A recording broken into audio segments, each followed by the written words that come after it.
Okay. Welcome. Okay. Can you please mute your phone,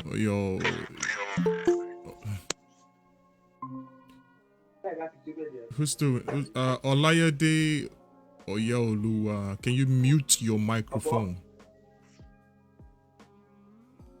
Okay. Thank you.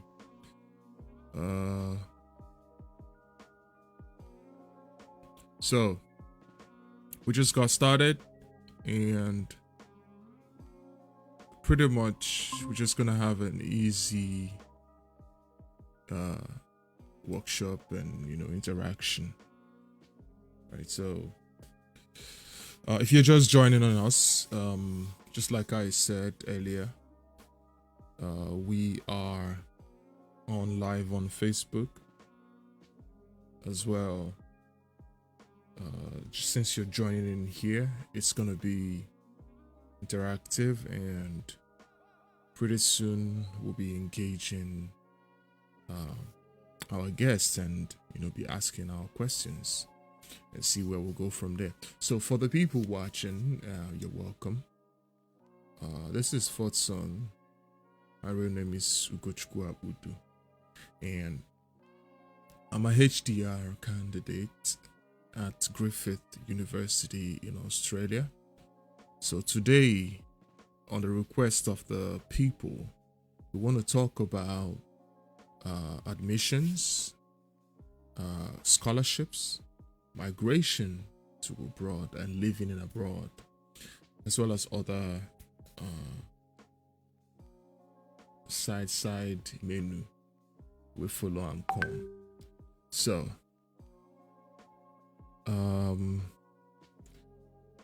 without wasting our time, I'm gonna be okay. People are joining in, so if you're just joining us, you're welcome. Can you please mute your microphone?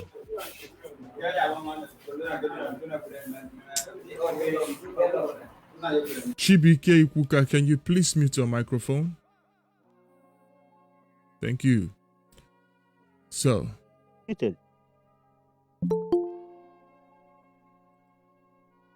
thank you very much. So, we have more people coming in, and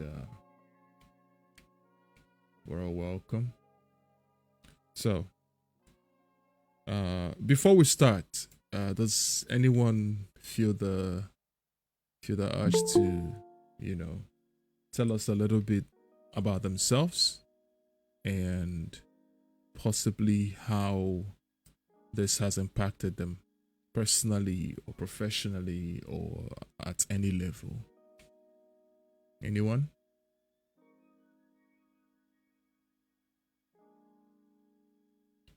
Okay. All right. Since we're here, our guest is yet to join us, and I don't know why, but pretty soon he will join us. Ken, good evening, Victory. You're welcome. So we're gonna try to make this as brief as possible, as direct as possible. Okay.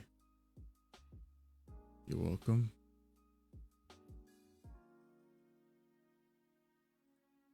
I'm trying to pull up those questions so we can get them ready and get us firing. So, but before we proceed, can anyone from us tell us any relatable or any questions, any opener before we dive deep? If you have an opener that you can share with us, I would appreciate it. Okay. People are joining in. Just for us to know, someone is okay. Add people. Okay, everybody's in. Okay, whoever comes in, I'll add them. So we're live on Facebook. I dropped the link to the page, and I'll just go ahead and do the needful so we can have a more broader audience. Okay. Keep joining in and keep joining in. So whoever is online, if you're on Facebook, you will have us. You can see us having this conversation. And if you're joining us here, I think you would have the benefit of being a part of the conversation, you know. So I'm gonna be join us. Good. So I'll be monitoring that on my phone over here.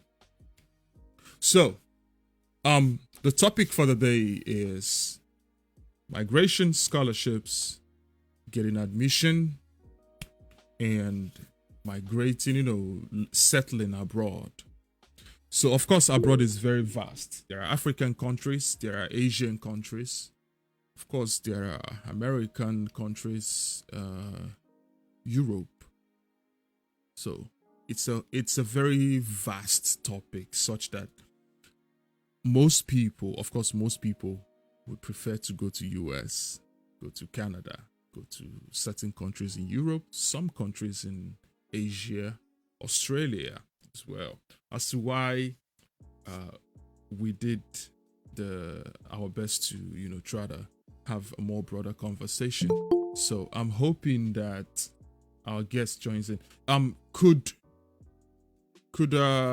he be reminded, because I don't see him. He's not here. Is there a problem? Okay. Good evening, sir.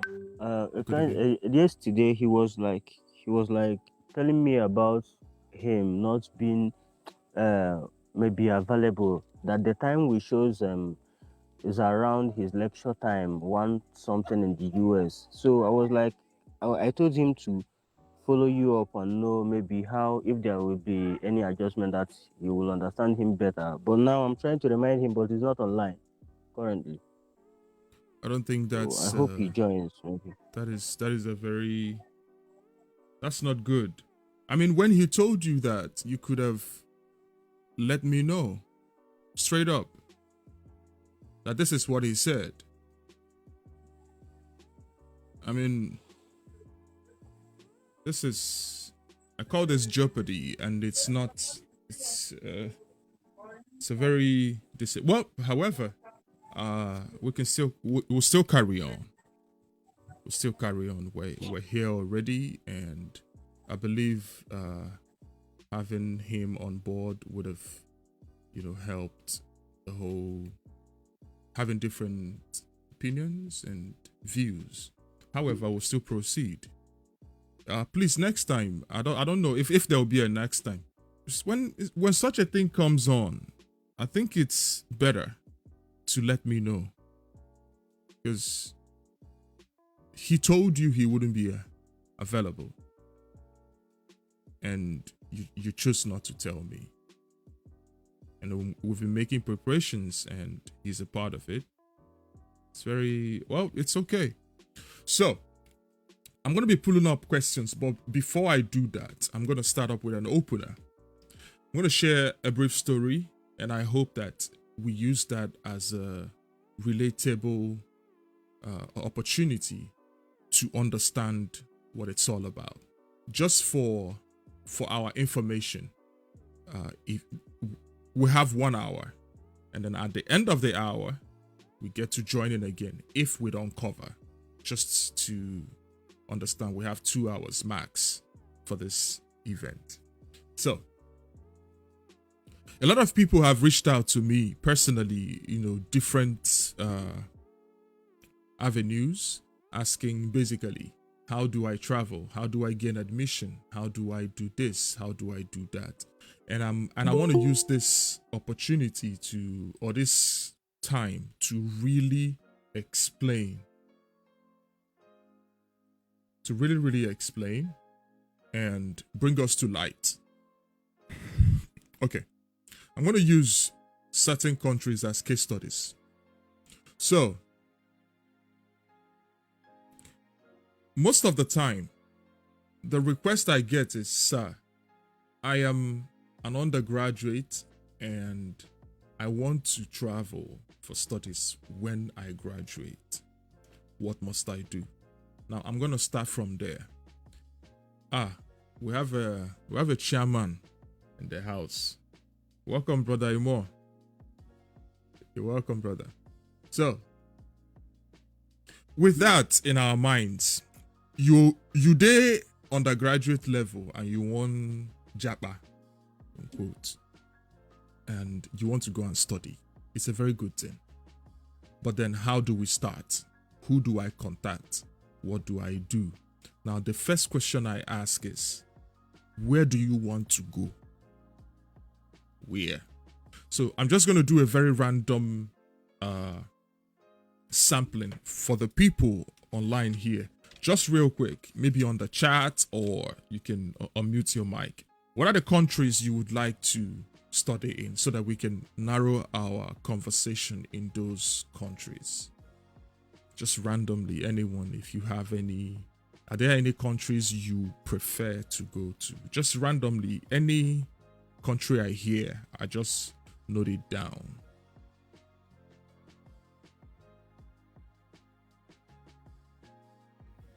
Personally, I would want to be either in UK or Australia. These are two countries I have in mind.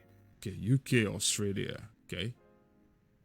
Someone said Cyprus from Facebook. Okay. Another one? I think I got a chat. Italy or Australia? Okay. Okay. Let me check it out. Because I want it. Okay, Germany, Netherlands. Germany, Netherlands. Canada. See Canada. Okay. Probably me. I would like Australia and United States. Okay, USA, Australia. Australia on the top list. Okay. All right. Australia, USA, Canada. Good. Okay. Okay, so far I have UK, Australia, Cyprus, Italy, Germany, Netherlands, Canada, USA. Okay. Germany. Okay, it's on the list. Okay. Nobody want to go Asia. Nobody want to go Asia. No, I don't want to go Asia. I don't want to go Asia. Okay. Well, it's still fine. It's still fine. I already live in the Middle East, but there's no point going. I just want to relocate. Okay. Middle. Okay, that's cool. All right. So, I'm going to start with the one that has the lowest priority. So somehow, Italy, I'm going to group them. Italy, Germany, Cyprus have a similar process. And Netherlands. Italy, Germany, yeah, similar. UK is unique. Australia is unique. Then Canada and USA are similar, but as well a little bit unique. So I've just grouped them. So I'm going to start with the European countries. Cyprus, Italy, Germany, Netherlands. So usually, now I'm saying this because it is not just because of, oh, that's what's online. I'm telling you based on how it did be. I remember I was in Nigeria and I applied for 2 schools in Germany. Only the application chop my money a lot. Application chop my money. And I'll tell you how and why. So, we already know most European countries, once you're doing masters, PhD, I think as well, undergraduate, it's free study. You don't pay tuition. It's free. You just study for free. Right? Now, it's one of the most beautiful inventions or ideas that Europe has brought in. I remember as well, I was in Korea trying to apply for PhD in Germany. I went to meet with there's a DAAD, DAD. They're in charge of the scholarships and all that. They're in charge of the scholarships for Germany in particular. I spoke with the guy, we had a chat, he told me everything. And I'm going to tell you all those things all in one. So first of all, you want to apply. That is the first thing. Now, I'm using a case study for masters. But if you have a question for undergrad, feel free to call me back. Usually, the first thing is, have you gotten your certificate? When I mean certificate, I don't mean WAEC. I mean undergraduate certificate. Of course, what should be in there should be at least 2.2. 2.2 should be the list of what should be in your result. All right? And when you have your certificate, that's one. Number two is your transcript, your academic transcript. Are we there? So, good. Those two things are important. Now, a lot of us, when we graduate, we just run away. Most of us, we don't build relationships with our professors or, lecturers. It's very important. Before you graduate, while you are still in school, tell your supervisor, tell your lecturers, find maybe HOD, during that project, whatever, he should write you a reference letter for study. He should find 2 to 3 or even 4 people, 4 lecturers. Tell them, write me a recommendation letter on a letterhead. You can draft what you want to write and he can proofread and see. Once he does that and signs it, they stamp it, that is another certificate on its own. You have your transcript, you have your certificate, and at least 3 recommendation letters speaking highly of you. Speaking very highly of you. Very important. Now, with those things, of course, you scan them and keep them, arrange your folders. That is why it's important. You need to have a laptop. There is no cutting corners. You need to have a laptop and, internet. Well, that's by the way. Then, the next thing is, some people are from rich backgrounds, right? So, they don't really need to worry much. The next thing to do is find courses in those countries you like. European. Now I'm facing Europe. Find courses in different universities that teach in English. It's important. That's where the hard work is. That teach in English. Apply. The process of application. If you are applying to any country in Europe, it's advisable. Don't use an agent. I know this may sound weird, but don't use an agent. Do it by yourself. Now, it will require you to send documents to them via DHL or FedEx. You send your transcript. Now, in the area of transcript, get your transcript, scan it, have a soft copy of it, and then you can as well make colored photocopies of it. Colored. Then go to a court. I'm telling you these things step by step. Go to a court, high court, federal court, notary. Certify those photocopies. There's what we call certified true copies. I remember then I had a huge folder. It was very huge. Waiting full amna photocopies of my documents. I went to Enugu High Court around Wayek bus stop. There's a high court. Even at some point, most of them knew me. Like, I will carry photocopies of my documents. Each page is 50 naira to certify them.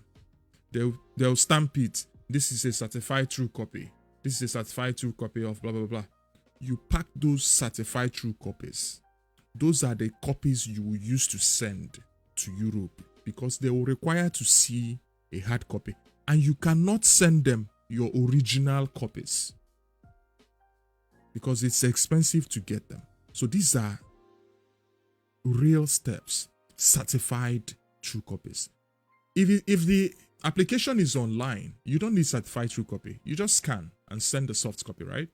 But if it requires a physical copy, certified true copies, very important. That is step 2, right? You apply. Now, the mistake most people make is when they apply, they now start selling their property. Oh, I'm traveling. You know, I had a friend just after applying, he said, man, I'm leaving. You go buy this gen. You go buy. I said, bro, calm down. Funny enough, he's still in Nigeria now. Not to put him down, but that is where planning comes into play. So after you apply, of course, when you apply, another trick is, that is why I said, know your circle, know who you're working with.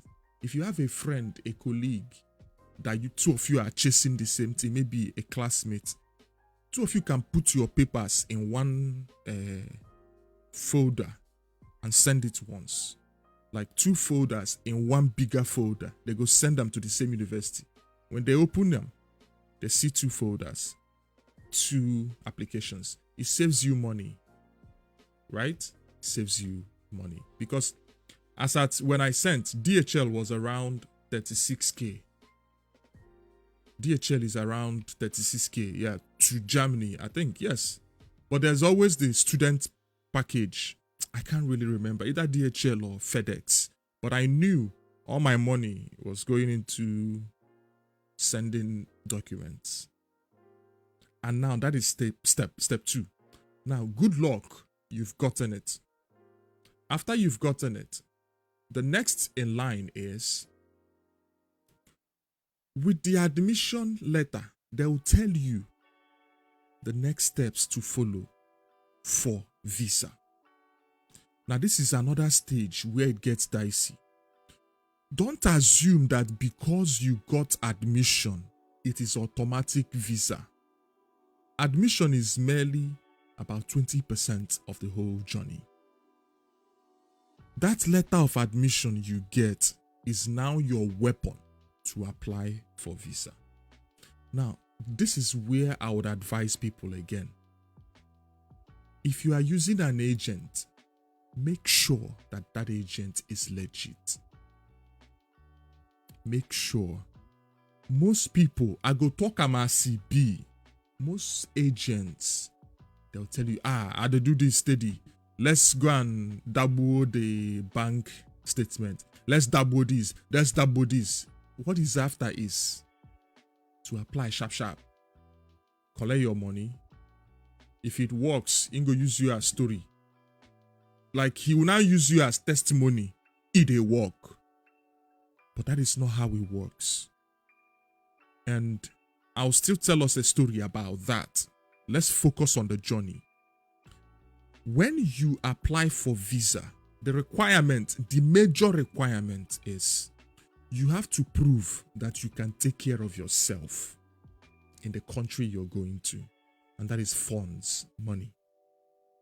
They say money is whatever. Money doesn't matter. Nya. Na lie. It's when you start applying for visa. That's when you understand the impact of money. That's when you know that money is important. So, most of the time they will tell you, you have to open an account. You have to open an account in their country, especially Germany. You have to have a block account. That's what it's called. Block account. And there's a minimum amount of money you have to put in there.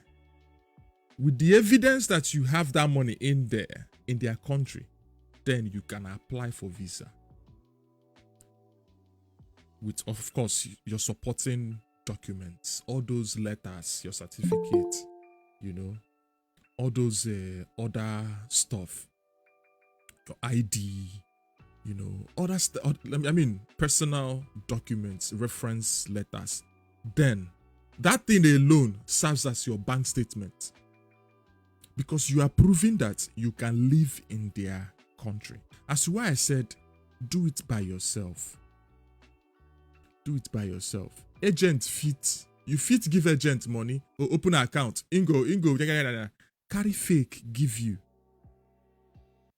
Because you need a certificate from the bank as a PDF file, soft copy.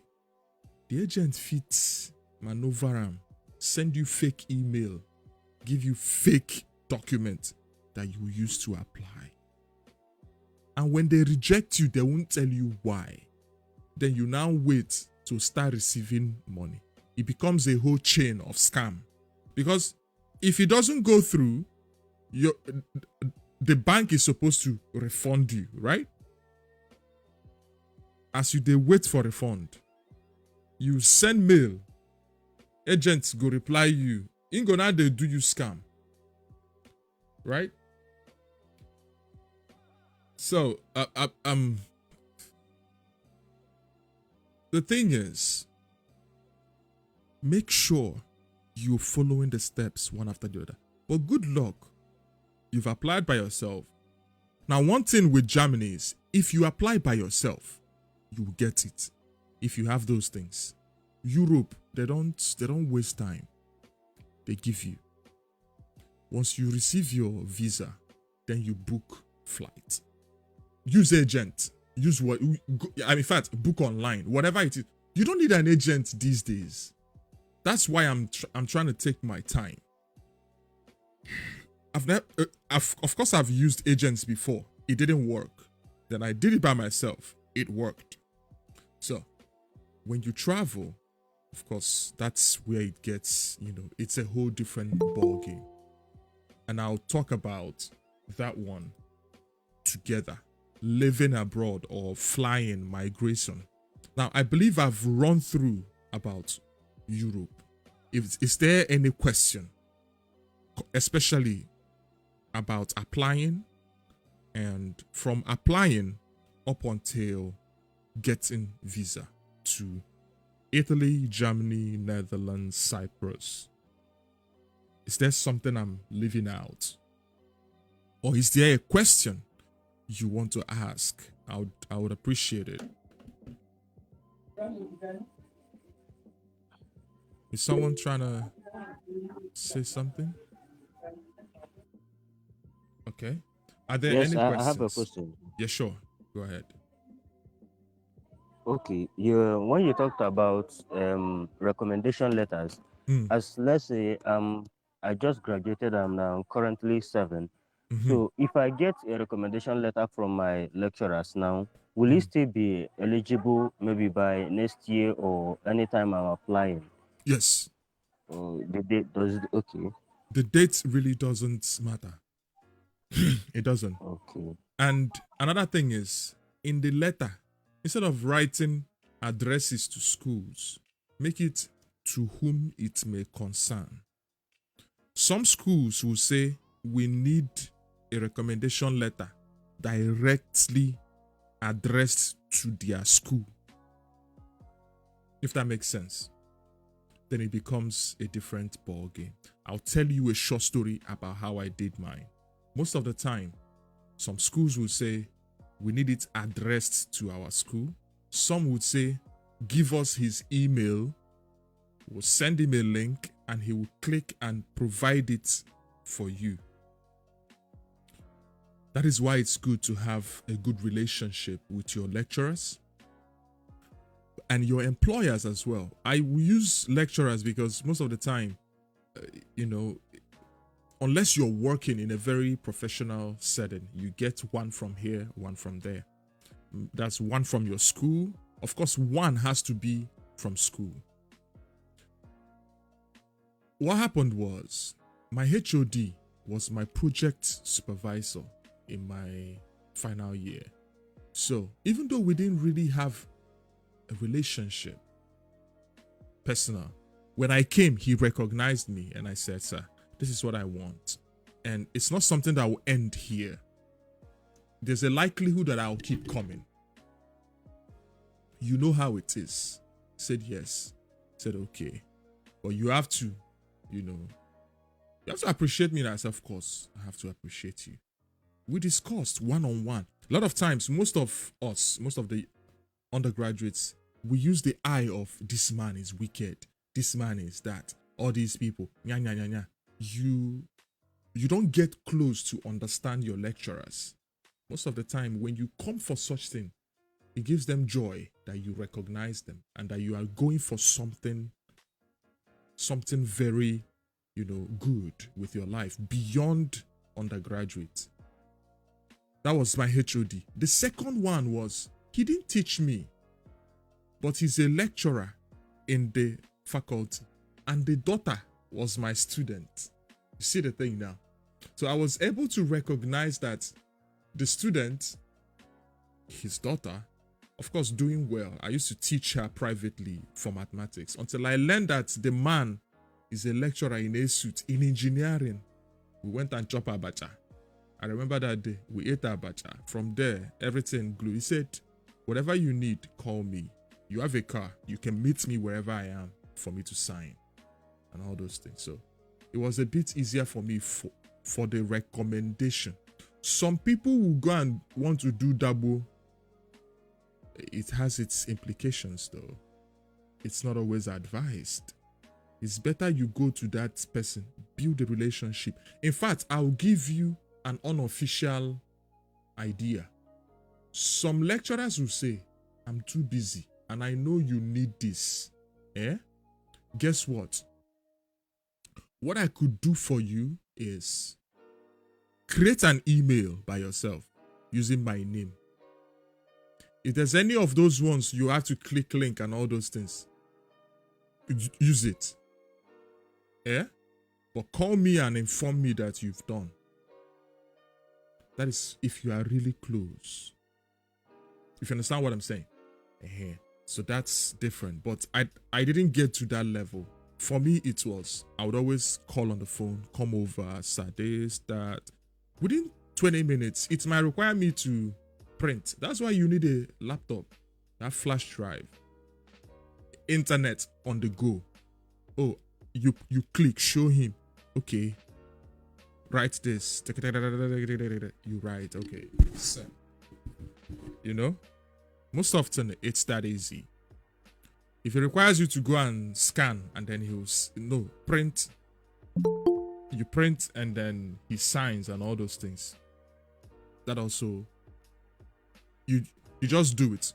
Go to where they do photocopy, they print. You give him, he sign, they scan.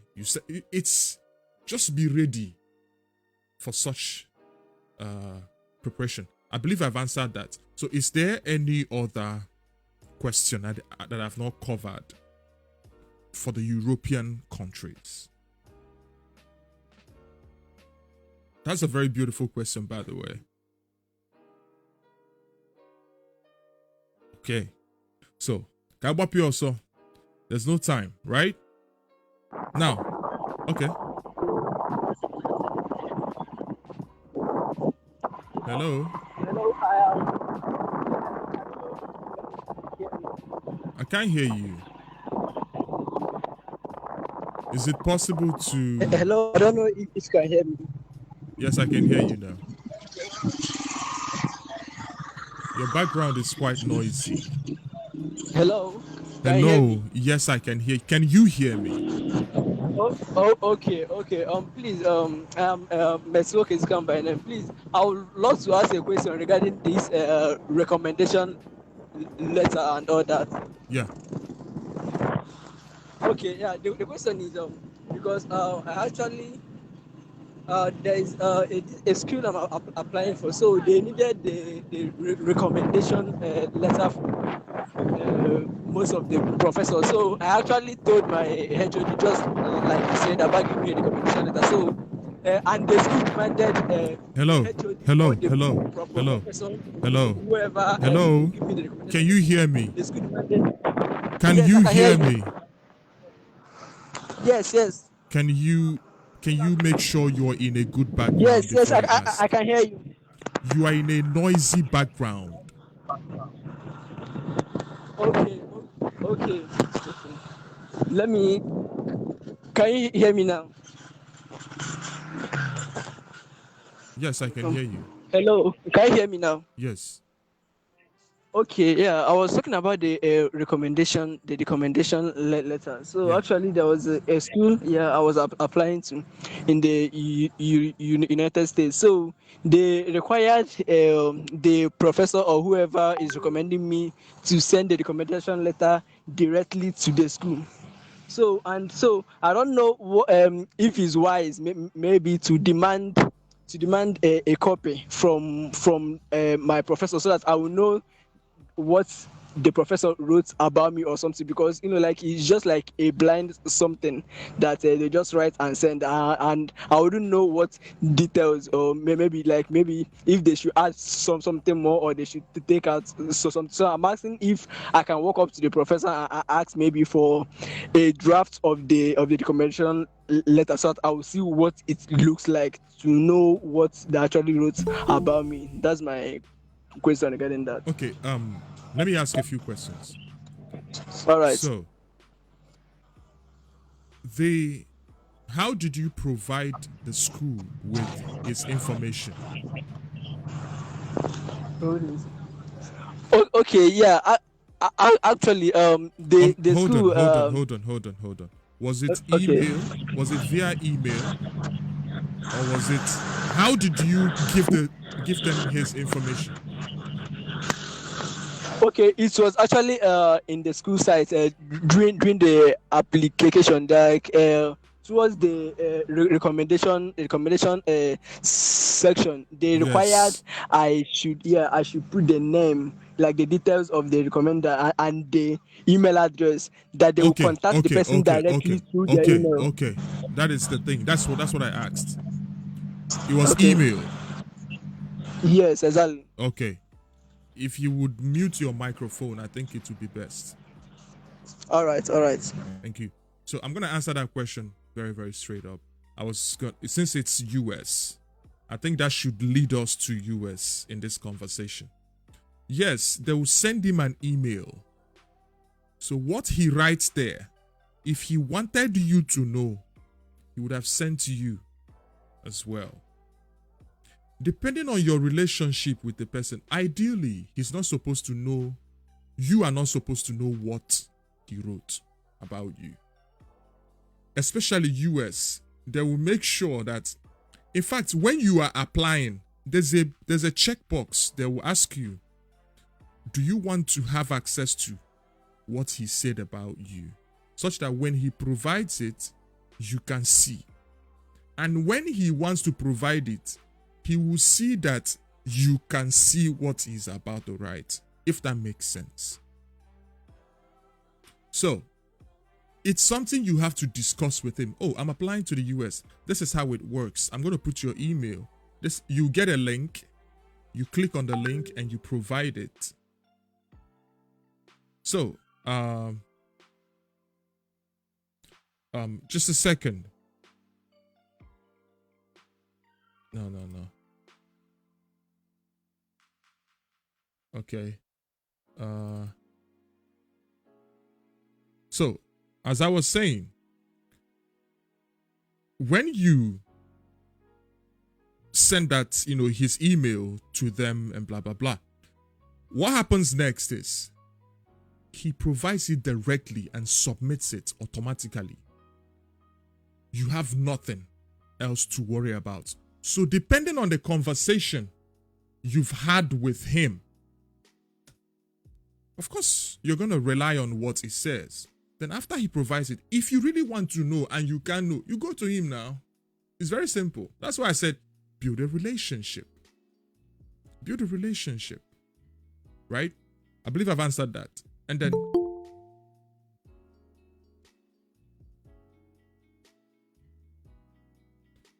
no, I'm going to deny this entry. I don't know who that is. So. Yes. You've actually answered that. All right. So, thank you very much. So, let's move now to USA. The USA is very straightforward. When I mean straightforward, very straightforward. The same process. You have your recommendation letters, you have your certificate, you have your transcript. Everything is online. Although in the US, you have to also send your document. And I'll tell you how. In the USA, for you to apply, the school has to send your transcript directly to like your school where you studied. They have to send official transcript to the school directly. You see the difference now? For Europe, you have the transcript. You do a certified true copy and then you send. But for the USA and Canada, you have to tell the school to send directly, if it makes sense. So you see there are different countries, different methods. So let's now assume you've applied online, the school sent the transcript, they receive it, they assess you for whatever course you're doing, and they give you congratulations, we've admitted you. Guess what? Then comes the next stage, which is, of course, in every of these country, gain admission first, then visa. The visa process is where there's difference. For the US, there's one thing you must do. It's called service. SEVIS. Service. It costs about $200. Remember, you cannot pay for it from Nigeria. You need somebody in the US or somebody in Australia, UK, Western country to pay that amount for you. It doesn't accept Nigerian cards and some other countries. $200 for the service. You get your service certificate. Who is this trying to? Okay, let me just admit and see who that is. Eunice. Okay. You're welcome. So,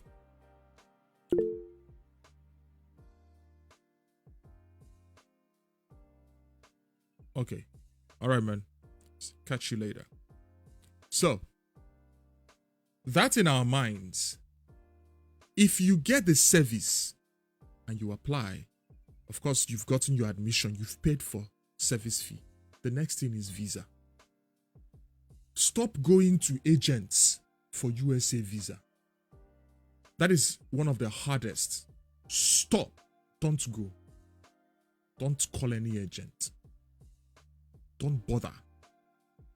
Why I say this is you'll be going for an interview face to face. Now you go talk your matter. Now you go talk your matter by yourself. Okay? Stop going to agents for USA visa. Stop. They'll give you double and you put yourself in trouble. If you get admission from a USA school, remember you don't have to pay tuition ahead. That's why it's beautiful. You don't have to pay school fees ahead.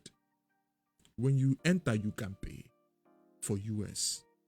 With your admission letter and your documents and your service certificate, you can fill your DS-160 form online.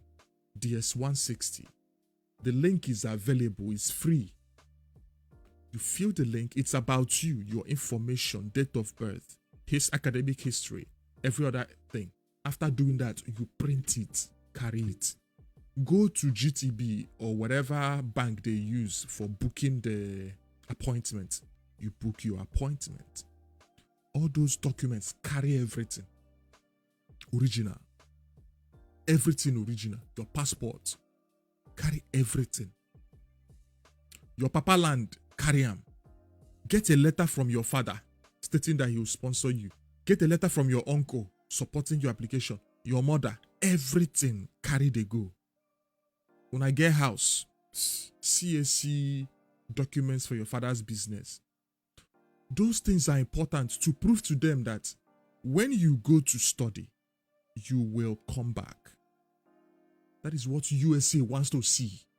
In fact, every immigration, all your answers should be narrowed to, I am going, and when I'm done, I am coming back. There's no cutting corners to it. If you don't answer that question, they will deny your visa. It's called proof of home ties. Give me kedogin, like what is tying you back home? So with those things now, then you can now apply. You go for interview. Most of the interviews don't last up to 5 minutes. Yes, tell me about you. You put your fingerprints and all those things. They know these people are trained to recognize liars. That's why I say, don't use an agent. Do it by yourself so that you remember everything. Go with bank statements of your sponsor, probably your uncle, your father, your mom, right? Go with that. Very important. Go also with your own bank statement. Even if send a 5K, they inside. Even if send a 5K, but you have sponsor, go with everything. When they ask you, you give them. They will give you 2 letters. One white long letter and a very short one. That's what you use to now book flight. Of course, they'll collect your passport from you, stamp your visa, and return it later. With that, you can enter US, go to your school, settle in. That's it.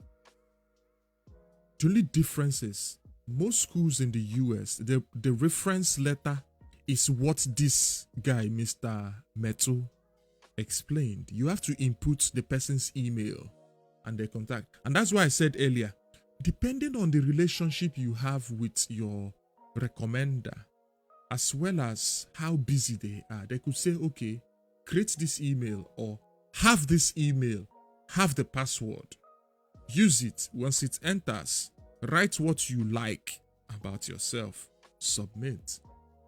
Although it's not good, but it gives you, the applicant, that's obigadema, that he's saying something good about you. Most lecturers don't do that either. Right? But I'm just telling you that it's a possibility. It could happen. Right? So, I believe I've explained that of US. US is similar to Canada. The only difference is that for Canada, you have to pay school fees before you go to apply for visa. See the difference? For Canada as well, you don't need to show face. But for the application for admission, you need to pay the school fees. You will need to pay like before they go. That's why it's hard. Some people will say, oh, Canada is very hard to enter because you are required to pay school fees. And on top, prove that you can live in Canada. You have to have about $10,000 bank statement at least, legit. Listen, Canada, they verify everything. That's why I said avoid agents. Canada verifies every single thing you give them. Everything is online. You can do paper, but paper is outdated. If you want to get results, do online. Canada will verify every single thing you say and type and submit. That's why I say, don't lie. The first question I ask is, are you eligible? Your eligibility fit be, some people would say, oh, I'm smart, I have this, I have that. If you don't have money, it's a different ball game, right? So that is important. Are you eligible means, can your family sponsor you? Because for Canada, you have to pay school fees. And most of their school fees, 10,000, 7,000, 70. It depends on what you're studying. And their scholarships don't come easy. They don't come easy, right? So very important. Can you afford what you want? It's a big question. So, okay. I believe I've touched European countries. I've touched USA and I've touched Canada, remaining Australia, UK. So, Canada, I've not really touched it, right? So far, I'm going to take questions. We are almost at the 1 hour mark. The next thing we must do is, once this 1 hour maxes out, I'll drop a link again in the group for us to join so we can continue this conversation and have more questions. So, but for now, are there any questions so far, generally about USA, about anything? Feel free to ask. Yes. I do have a question I would love to ask. Yeah. Okay. Is with regards to the transcripts you talked about sending to the school. Yeah. Okay, you are saying yeah, my school, like the college here in Nigeria, needs to send the transcripts directly to the school I'm applying to. Yeah. Yes. Okay, so I was asking because most of the schools, like when making the application, like I'll see a tab where they say upload your transcript, that you can use the unofficial one, like the student copy of the transcript. True. Then maybe when you appear physically, you can actually submit, like I don't know, you can actually then show that of the official. So I'm asking, the school has to tell you and give you a link, maybe that you give your college in Nigeria to send it. Like the school you are applying to will first tell you to send that original one directly from your school before you have to send it, or you just find like how do you go about it? Because like the one I actually tried applying to, they didn't say anything regarding that sending directly from school. They just said I should just apply using the student copy, the unofficial one. So I don't know if I will have to ask. Yeah. I get you. So here's the deal, right? Thank you. Here's the deal. When you apply, the unofficial, that's why they said unofficial. No USA school, I'm going to try to generalize, they will tell you, submit the unofficial. But when you receive your offer, if they vet you and they say, okay, you are good to go, like you can get the admission, it's a conditional admission. There's what we call I-20. That I-20 is a document, is the unconditional offer from the school. They will vet you with the unofficial, and then they will request your, what's it called? Your official transcript and any other documents they feel is necessary for you to get your I-20. And part of the documents they will require is that service fee. I'll keep it in on it. Service, $200 is what it costs. They will assess you and all those things, and then give you, right? You still need to send your official transcript. You still need to, so that you can get your I-20. That I-20 is important. That is the document that immigration people will understand. It's the official letter that you've gotten admission and that school is accredited. I still have most of those documents with me because in 2018 I got an offer at Ferry State University. That's why I know about this process. So, very important. Make sure you apply for your official transcript. What some people do is they will use instead of telling the school submit, they'll be there and say, okay, give me. Let me send by myself. Some people do that. But the sender, the address has to come from the school because it's something between the schools. That's why it's called official. It has to be in a sealed envelope. What some people do is before they see it, they say, please, can I have? Let me scan. Thank God there are phones, iPhone. You spread the document, take pictures, sharp ones. Keep them in your phone or go by the corner and scan and submit. Right?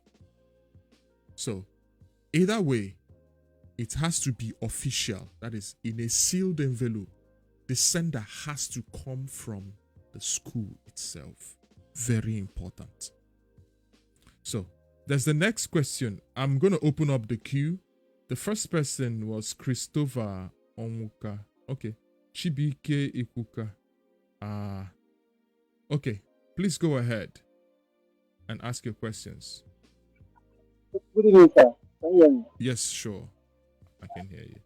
Okay, question I want to ask is regarding the requirements for admission into the schools outside Nigeria. Like, when it comes to your class of degree, like, what's the minimum class of degree they accept? Do they have does different universities have the class of degree they accept, like the grade, or is it particular grade for all foreign universities? Okay. I'll answer that. It's a very simple question. That is why it's important that you do it by yourself. Each school you want to apply to, look at their requirements. What is the minimum CGPA for applying? If you have 2-1 from your school, you don't need to bother yourself anymore because you already meet the criteria of most schools. You are in the 70th percentile, which is the minimum. Some schools will tell you 60th percentile or 50th, which is 2-2. As long as your GP is within, what's it called? 3.0 and above, you're good to go. 2-1 is 3.5 and above. But there's the part of 2-2 that is 3.0. So you're still good to go. That's why it's important when you do school, do what you gotta do. Graduate with flying colors. Do what you gotta do. We know how it be. I'm not gonna mention whatever, but we know what we do. You know how you're studying. Watch your GP. Watch your CGPA, man. Watch your courses. You don't want to gamble with your future. There are people I know that they are in third class. They have people that can give them, help them speak, get admission, but they have third class. They don't even meet the minimum requirements for applying. That alone keeps them aside. So are you eligible is the number one question. It's not by going to service. It's by having the minimum requirement. Have a 3.0 CGPA at least so that you can become eligible. The next question I'll pick. I'm going to read a question from the comment. Is it possible to get scholarship that will be 100% responsible? This is the question I'll be answering in the second phase. When this 1 hour max is out, then I'll answer this. But then I think there are some people's hands that are raised.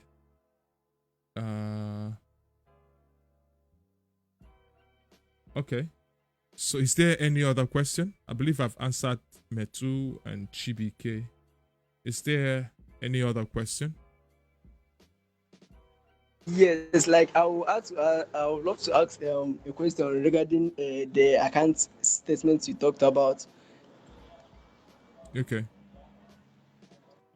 go Okay, ahead. yeah. So you said like we need to provide account statement of maybe a sponsor, uncle, dad, or whatever. Then we have to go with our own account statement. So I'm asking, like the money that needs to be in the account of the sponsor. For example, if you get a scholarship, okay, the question is in two phases. If you get a scholarship, Mm. are you going to need to submit the account statement of the sponsor? That's number one question. Then secondly, the account statement of the sponsor, if you are to submit. Okay. Um, real quick, if you're on Facebook, stay tuned. We're about to continue in the next phase. So, um,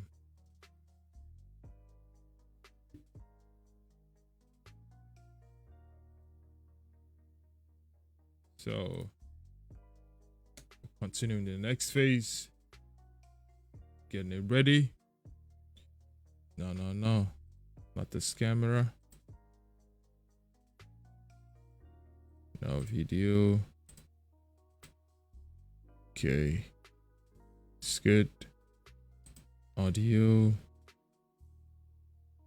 All right. Okay, we're joining in again.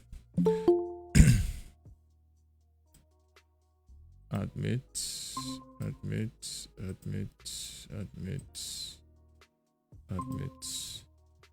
You're welcome back. It's that easy. So easy. Welcome back. So as you're joining in, please feel free to mute your microphone. That would help us. Please mute your microphone. Okay. Thank you. So someone was asking a question before we cut out. Okay. Just gonna keep admitting people.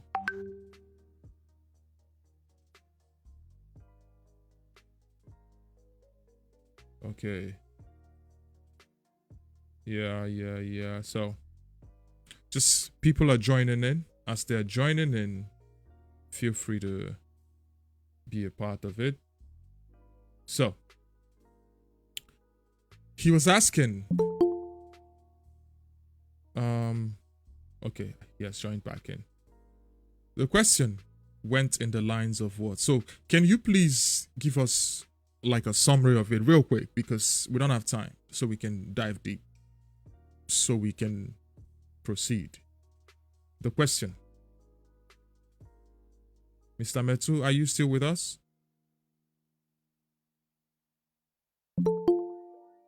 Mr. Metu?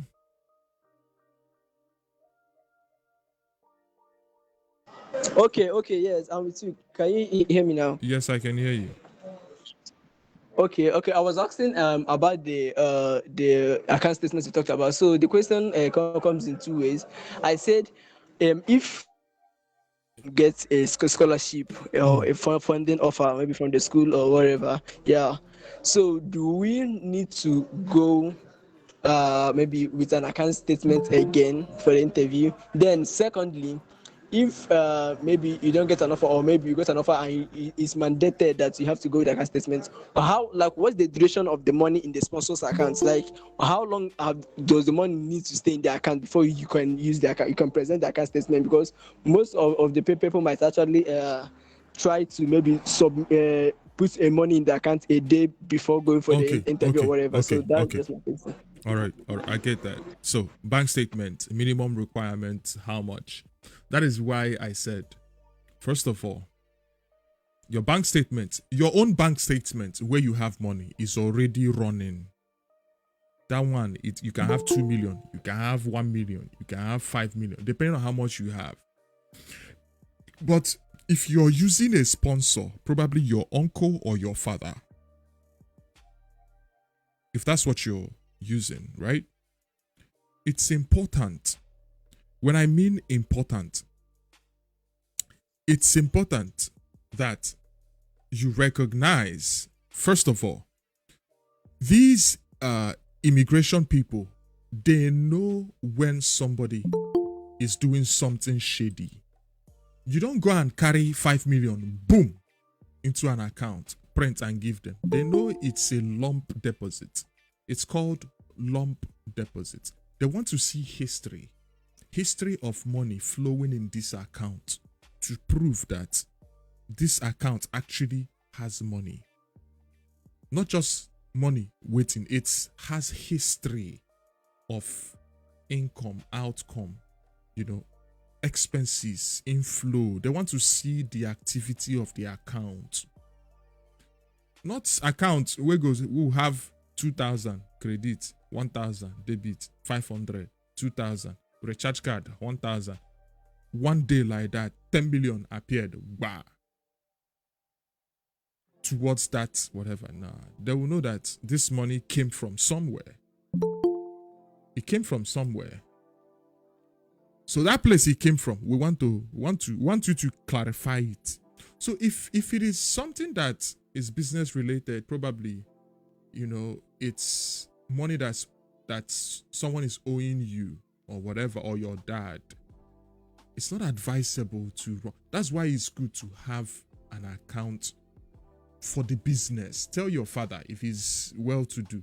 The account he needs is not the account in the use go drink beer. No, not the business account. The business account, the one way money they enter, they come out, they enter. That is what you need. Not Dabo, not that one is part of Dabo. The lump deposit, no, it's part of Dabo. So if you want to talk about this more, I think there are some things you should be talking about offline. I'm on live and this is going live, so we have to be very straightforward in what we do. We have to be very transparent. So if the account does not have history, it's Dabo. Just so you know. So I believe I've answered that question. So let's push forward to Canada. Canada is one of the coldest places in the on the globe.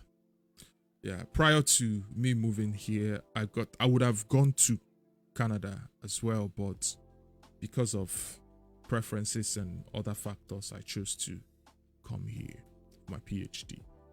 So one of the beautiful things about Canada is that once you step into Canada, your naturalization becomes easier. But entering is where the problem is. Now, all things being equal, you have a transcript, you have your certificate, you have recommendation letters, you have everything. You apply, you pay for school fees. Remember, you have to pay.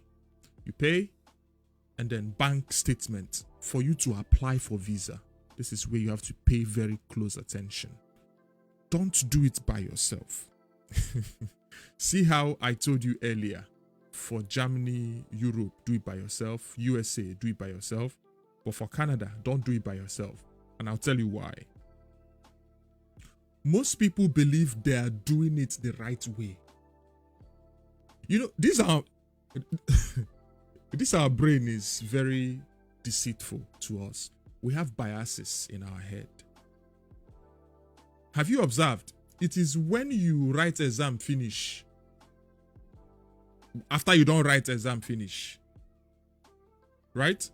And they give you your result. You're shocked. And then that lecturer shows you your script. Then you see, shit. How I go make this kind of mistake? Right? That's when it becomes clear. But when you write them, you didn't even imagine that you could be wrong. That's where it becomes dicey. You are not equipped to apply for a Canadian visa by yourself. And I'll tell you why.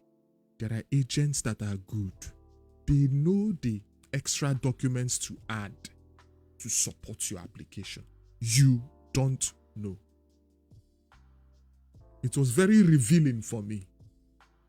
Before I was like, agent, which agent? So that they'll eat my money. Nah, But for Canada, there are professional agents that have legit office. They are registered online. Even if you search for them on those Canadian whatever embassy, you see their name.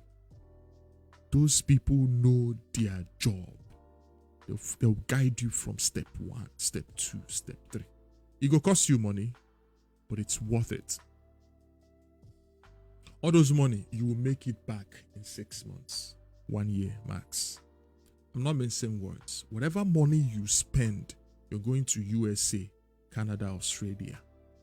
If you sell your papa house and you enter Australia, Canada, USA, 6 months, 1 year, you make it back. I'm telling you with my full chest. Not saying it because or whatever. I'm just telling you. So don't look at money when you want outcomes. For Canada, make sure use an agent. He will guide you.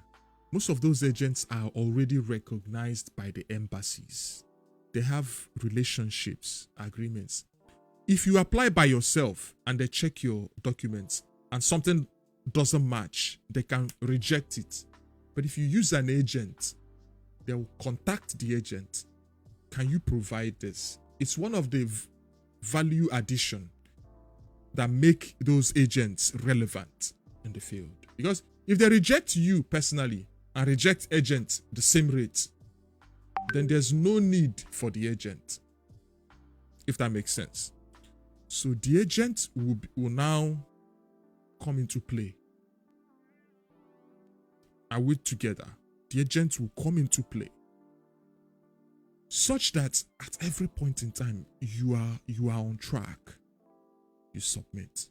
For Canada, if you are afraid or whatever, it's advisable if you are trying to get married or something, marry. Canada, they appreciate people who are married already. It shows you are responsible. At least. Just throwing it out there as an extra sauce. So, that's 1. 2, when you apply and you receive your visa, of course you do biometrics, fingerprinting and all those things, medicals. You have to do that one for Canada. For the USA, no. But for Canada, you need to do the biometrics. Right? You submit. And when you get your visa, right? When your visa comes, then you enter flight and you enter country. Now, let's bring it now to UK. UK is very easy. You can apply it by yourself, do everything by yourself. You don't need an agent for UK. Most schools, they will accept you. That's why you see most people. Then they japa. Where you enter? UK. If you can afford the tuition, because for UK, you also have to pay. Admit. Do you understand what I'm saying? For UK, you also have to pay. Someone is asking on Facebook, do you have any financial institution at Canada that can give loan to international students? Do I have? Do I look like a government official? No. No, sir. That is you. One thing I don't really appreciate about us as, as people, as Nigerians, is this feeling of entitlement that if that person got it, I can get it. Nobody is looking for you. That is one thing you need to accept. Nobody is looking for you. And even if you are very smart and brilliant, there are millions of you out there already doing much better. And that should place you in a place of, okay, I don't know, and I should prepare myself well. You're looking for loan. No. A developed country is not looking for you to give you loan. There's no value in giving you loan. They want to get your money. They are rejecting people already, and you are looking for how they will give you loan. Remove that thought from your head, sir, please. Forget loan. If you can't afford it, leave it. Listen, I'm not saying it's impossible, but it could be possible after 20 years. Now tell me you are 25 and you are looking for loan for you to enter Canada. and you keep trying each year for 20 years. Now you are 45. Does it make sense? Those people who don't jackpot 20 years ago already had kids, had their settled everything. In fact, they can even afford to even pay for you, and you are busy looking for loan. There are things you shouldn't be looking for.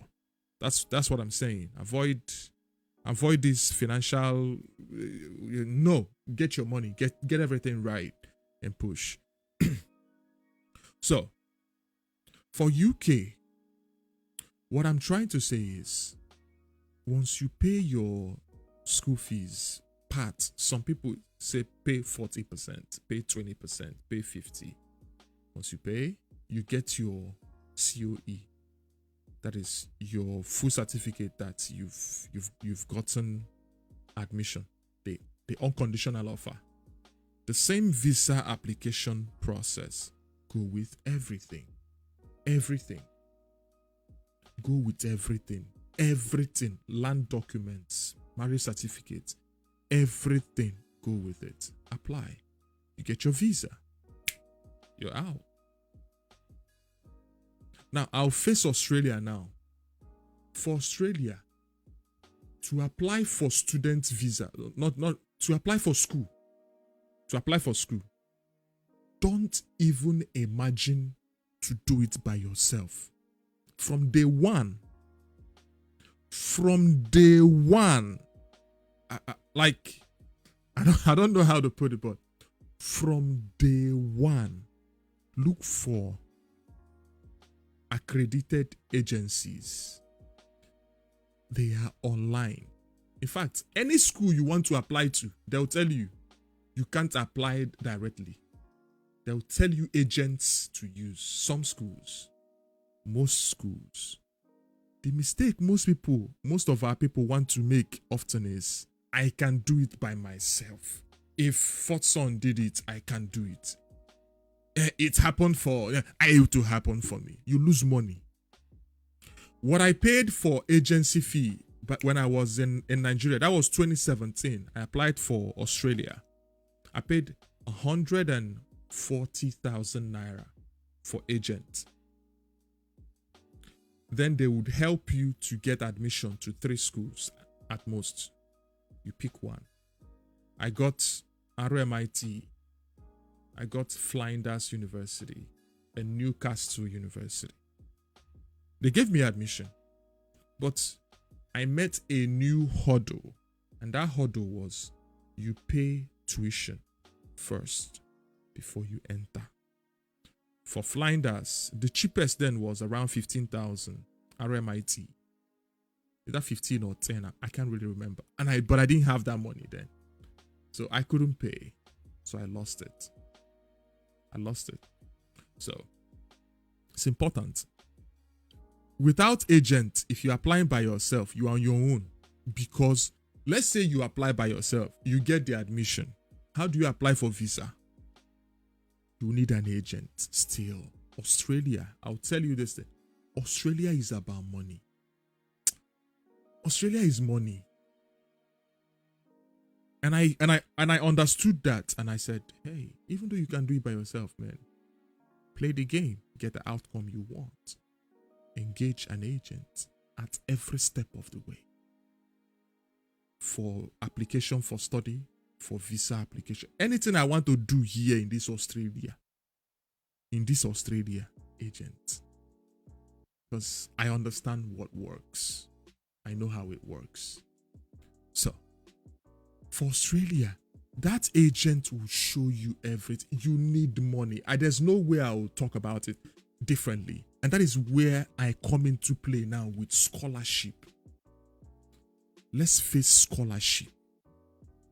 See scholarship, There are so many types of scholarship. I'll start with the types and I'll tell you the ones that are accessible.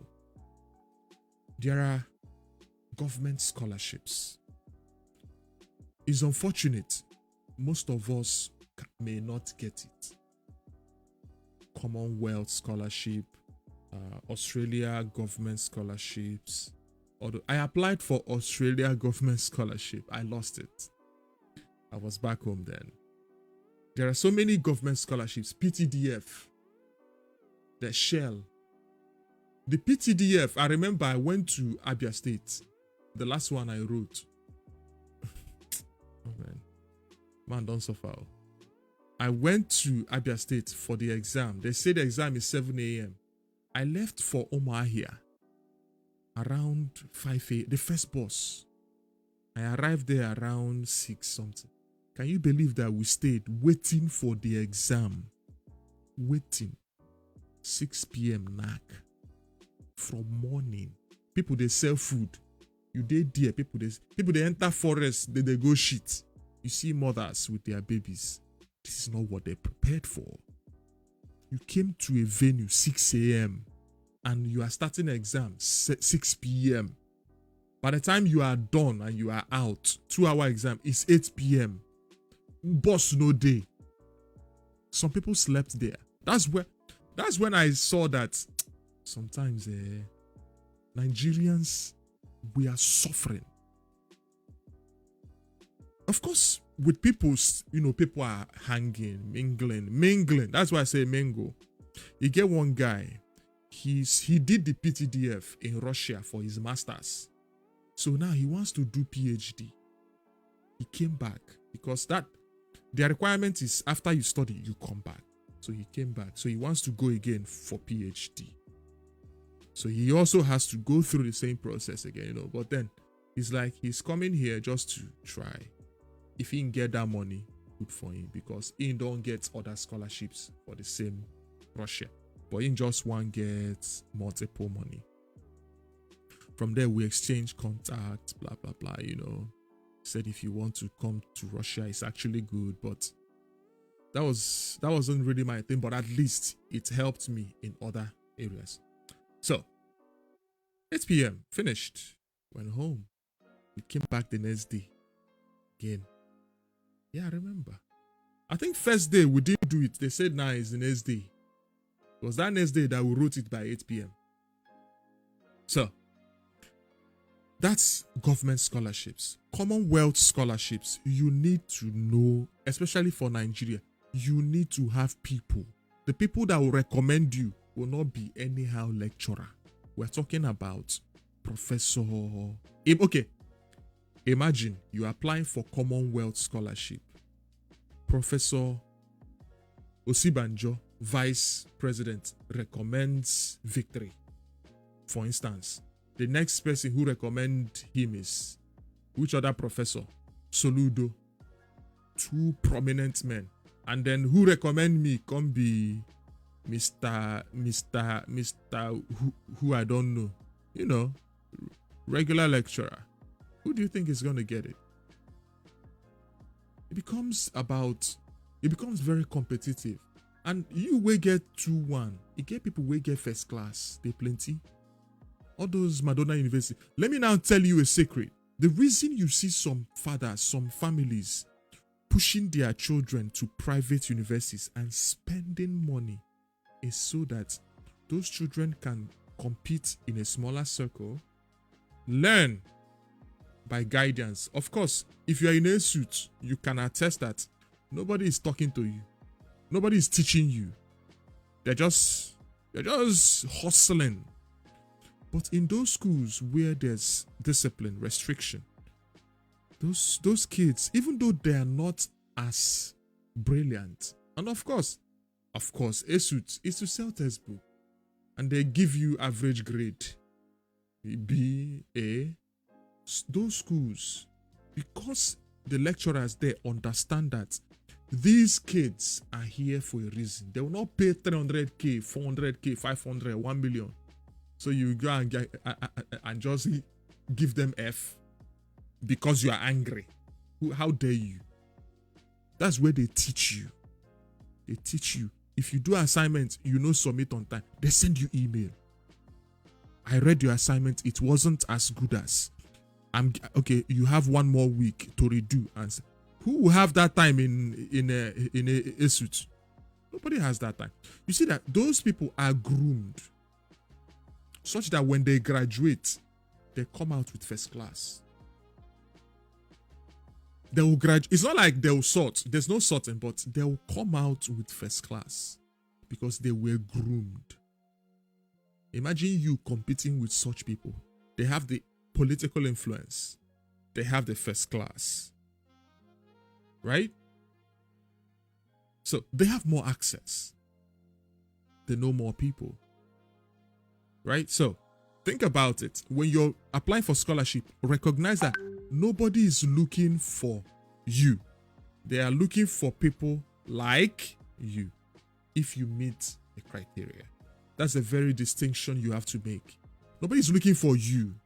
They are looking for people like you. The best of the people like you. As to why I'm going to break our hearts, if you are an undergrad looking for scholarship for masters and you have 2-1, just zero your mind that you may most likely not get the scholarship in the country where you want it, especially places like Canada. Okay, say for instance, like myself, maybe I finish my program and I'm working in the university and there's a scholarship for MSc students. That's where I can step in. If maybe you as my friend or something and you meet that criteria small, I can not influenced by certain, but I can prepare you.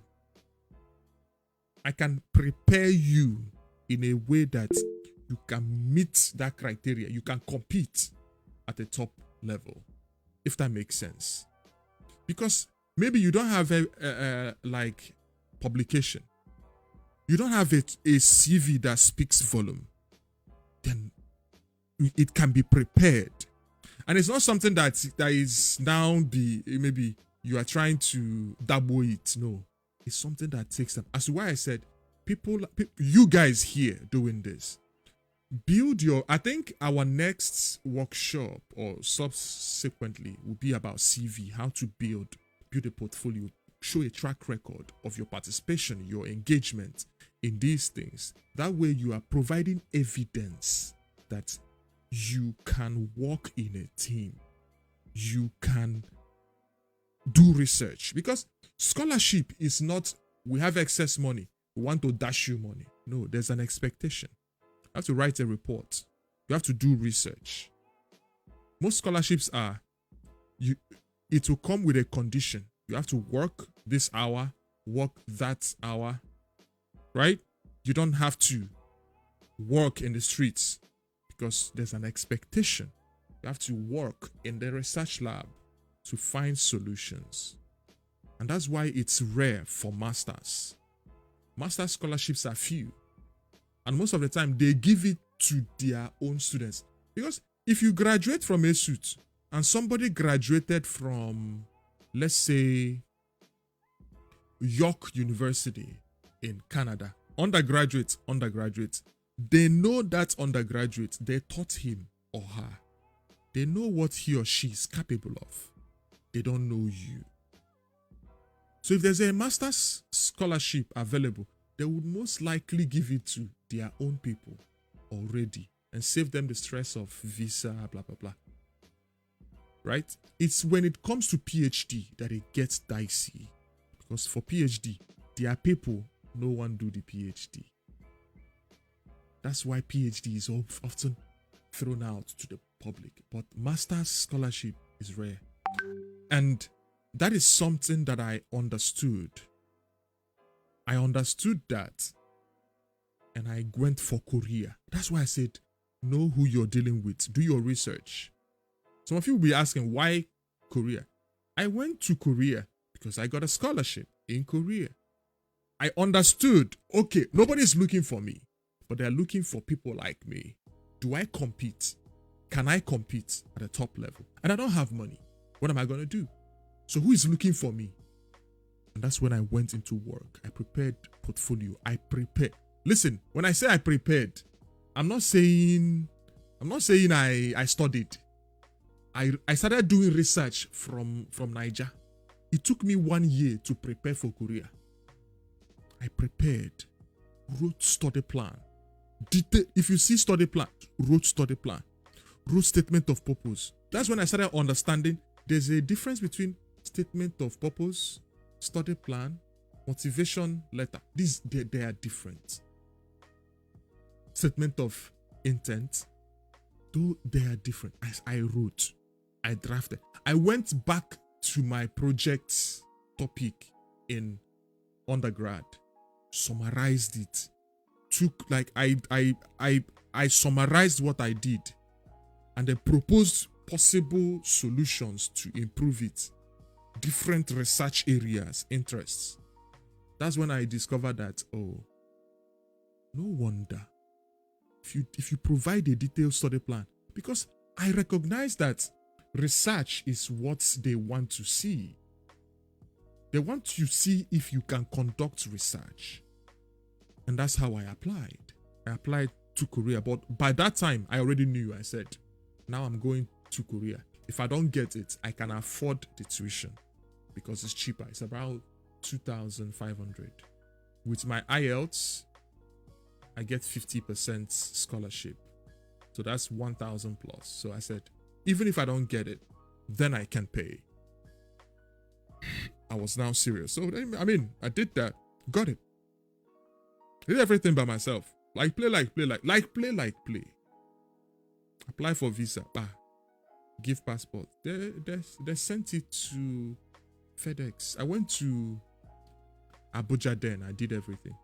Got my passport. I saw my visa. I'm like play. So I have visa.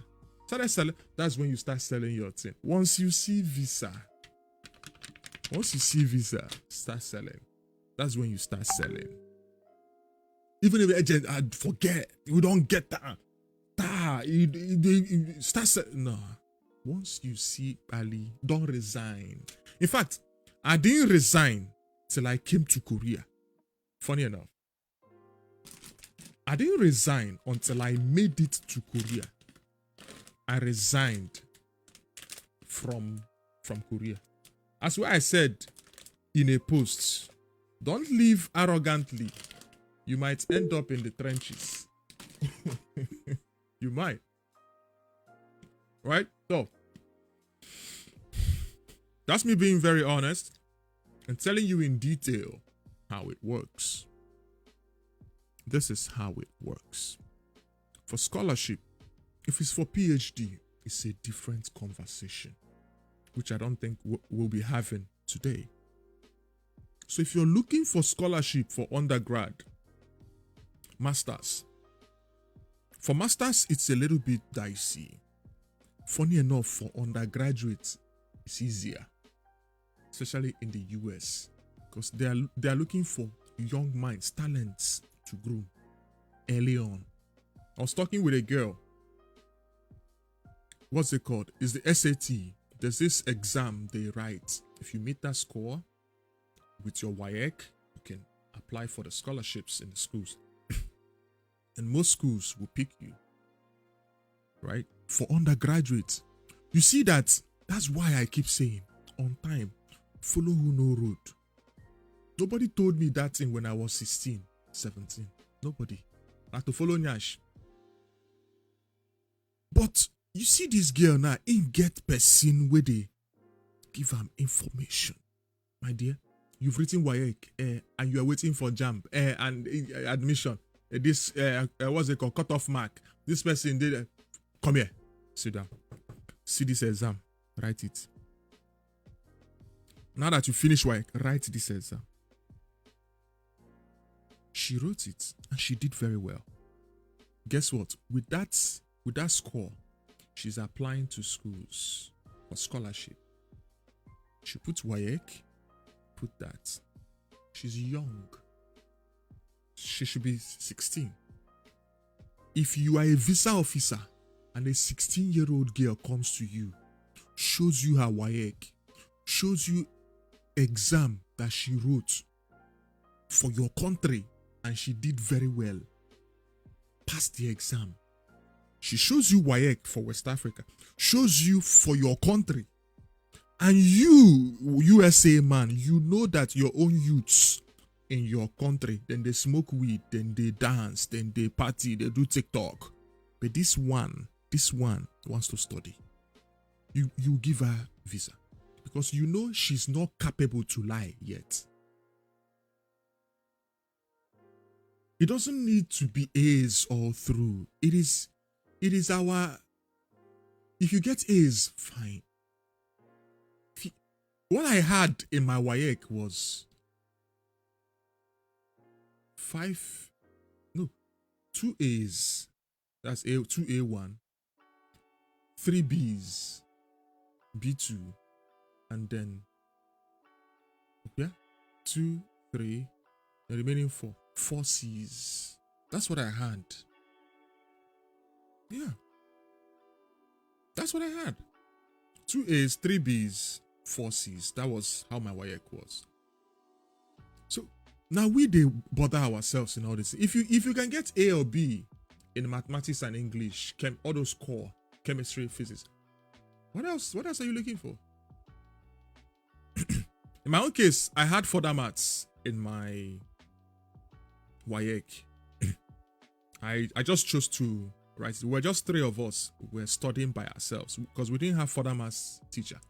We wrote it, 3 of us. I got C. C. So, no on time. If I had known then, when I finished that WAEC, I write the other exam now. Somebody who can write further mathematics, who taught himself from SS1, reach SS3, write it in WAEC and get C. It can't be general exam. I wrote JAMB by myself. That time wasn't when they help people, because if they helped us, I forget A1 throughout now. There was no help. So forget whether it's straight A's. Utilize what you have. If you have straight A's as a young person here, you are in year 1, go and write that exam. I'll share it in our group so that you get to follow. Write it. If you are young, do what young people do. Over here, I see people, Kenya, Zimbabwe, you see them very young. They came to study. But our people, person go old, rich, until he's now 30. That's when he start doing masters. Over here, you see somebody 21 is doing masters because they understand. They have people who tell them the truth. So for scholarships, it's important. Recognize where your weaknesses are and recognize where your strengths are. Prepare statement of purpose, study plan, research proposal, motivation letters, recommendation letters as well. So in your recommendation letter, try to find a way to make it go 2 ways. He's recommending you for admission and scholarship, so that it can serve for 2. If that makes sense. So, now that we've touched how to apply, where to apply, whatever, before I proceed to the next phase, which is probably our last segment, any questions?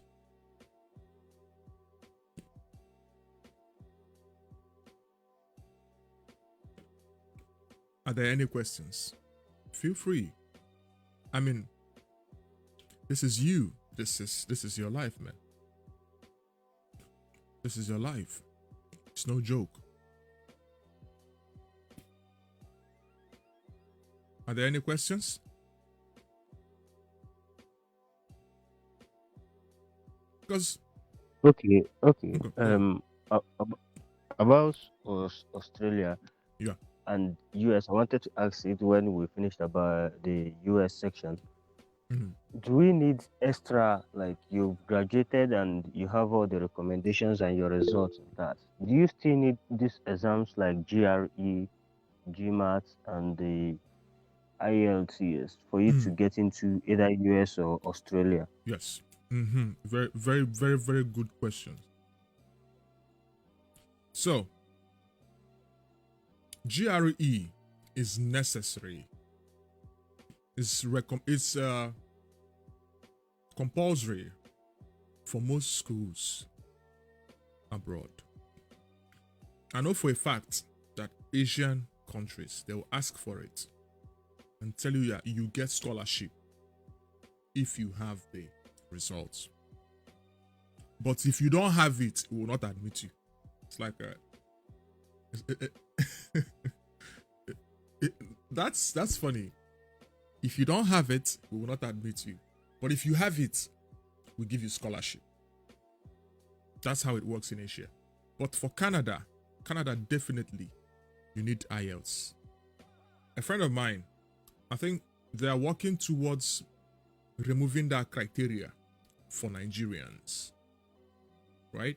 Because we are taught in English. We're taught in English. Why should we have to write the tests? UK, they don't require it. Most, like, of course, UK doesn't require IELTS because they know we are taught in English. But USA, they require it. GRE, they require it. USA in particular. USA in particular. You need GRE. IELTS, not all schools require IELTS. But most of them would. But GRE, you need it. Very important. Actually, that was why I lost my Purdue admission in the USA.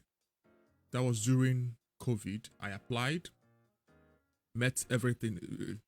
I just got a text from my supervisor, my intending supervisor, and said, if you can register for GRE right now, write it online, that would be good. Any score you get, blah, blah, blah. I'm like, they said that their panel does not want, like, they need me to write it as a what's it called? Requirement. But by the time I read the email, it was almost two weeks has passed, and I didn't see it. So I responded. He said it was decided last week. We won't take you because you had written it that time and told me. Then I can put. That was how I lost it though. I still have the mails with me. But okay, it's okay. So very important. GRE is important for the USA as well. IELTS or TOEFL or PTE. Very important. I will tell you, you get some people that will be like, oh, you don't need it. There are schools. Stop limiting yourself. Stop limiting yourself. Tell yourself the truth. Do you want to come out or do you want to come out cheap? Stop limiting your opportunities, man. So, write it. Write the GRE. For USA, there are schools that don't require GRE. One of them, Ferry State University. I don't know if they do now, but the course I went for, there was no GRE requirement then. Okay, let me open the queue and see. All right, next question. Those who raise their hands. Alexander, feel free. Hello, good evening. Good evening, brother. Okay, thanks for this wonderful session and the platform for admissions and career development. The question I want to ask is, not everyone can follow your path. It's not. I think each individual the path of each individual is unique. Yes. Not everyone will get scholarship, unfortunately. Yes. Some will get partial scholarships. True. Yes, some of us here on this platform we get it. Some will get full. Yes. My question is it's actually financial. I'm like, what really are the for each country? You've said something about you basically classified it into the US, the UK, Europe, which someone can do by himself. Then you now said about Canada and Australia.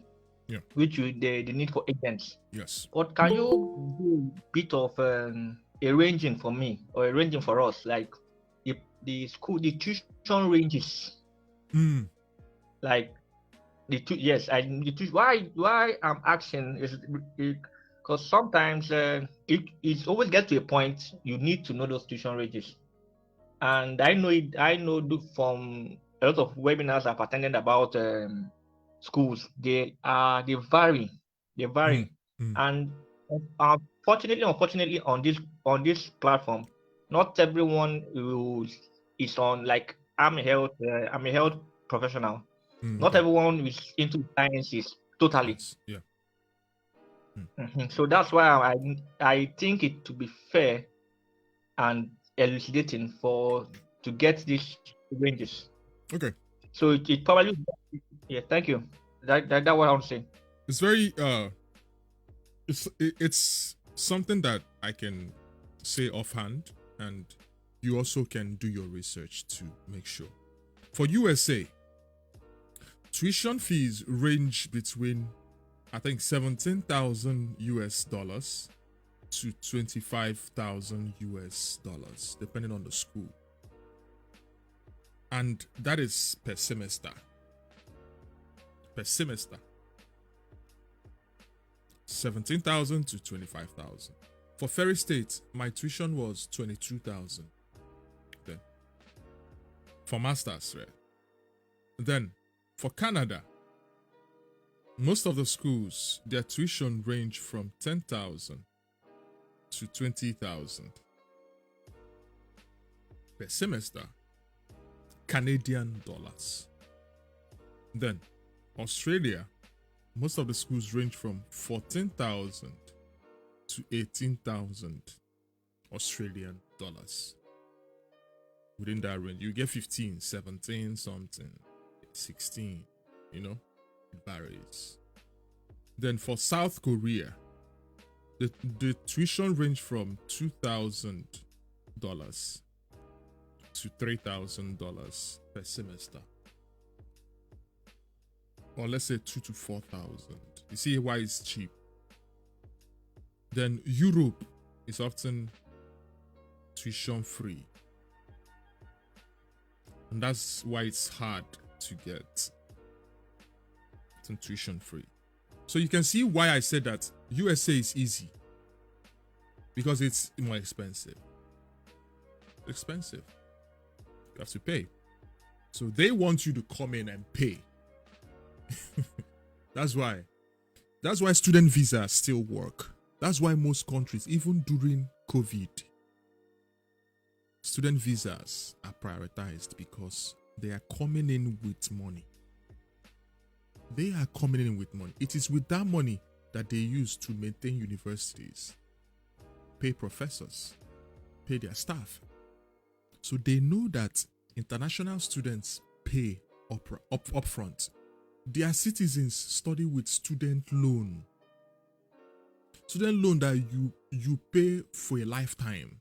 You can be paying $50, $100 each month. Small, they'll be collected. That thing is not money. It's not money. Imagine studying for free and you are paying $100 each month to cover for your whole years of study. Where would they now get raw money to run the university? It is from the international students who pay upfront. Wow. Every semester they know what they are getting. That's why student visas are prioritized at embassies, because they are bringing in money into the country, as well as business visas. They are bringing in money. So these are the ranges. USA 17,000 to 25,000. Canada 10,000 to 20,000. Australia 14,000 to 18,000. South Korea, I'm going to include that because you can now use that for Asia, whatever. South Korea 2,000 to 4,000. That's roughly it. And Europe is tuition free, but you have to register for courses. I think around £100 or something, around 100 euros. So the next question: Can Marvelous Iweche? What about UK? Okay, go on. What about UK? What's their range? UK, yes. It's around UK.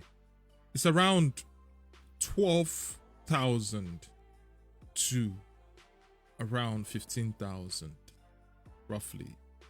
UK varies. Sometimes they will give you an offer and tell you that we give you 20% off, 30% off, 40% off. It depends, but generally, just say from 12,000 to around 18,000, but 18 is too much. Say 10 to 15,000 pounds a semester. And their masters is 1 year. 1 year, and it's taught. There's no research for masters. That's why all the masters, you have to pay school fees. You must pay.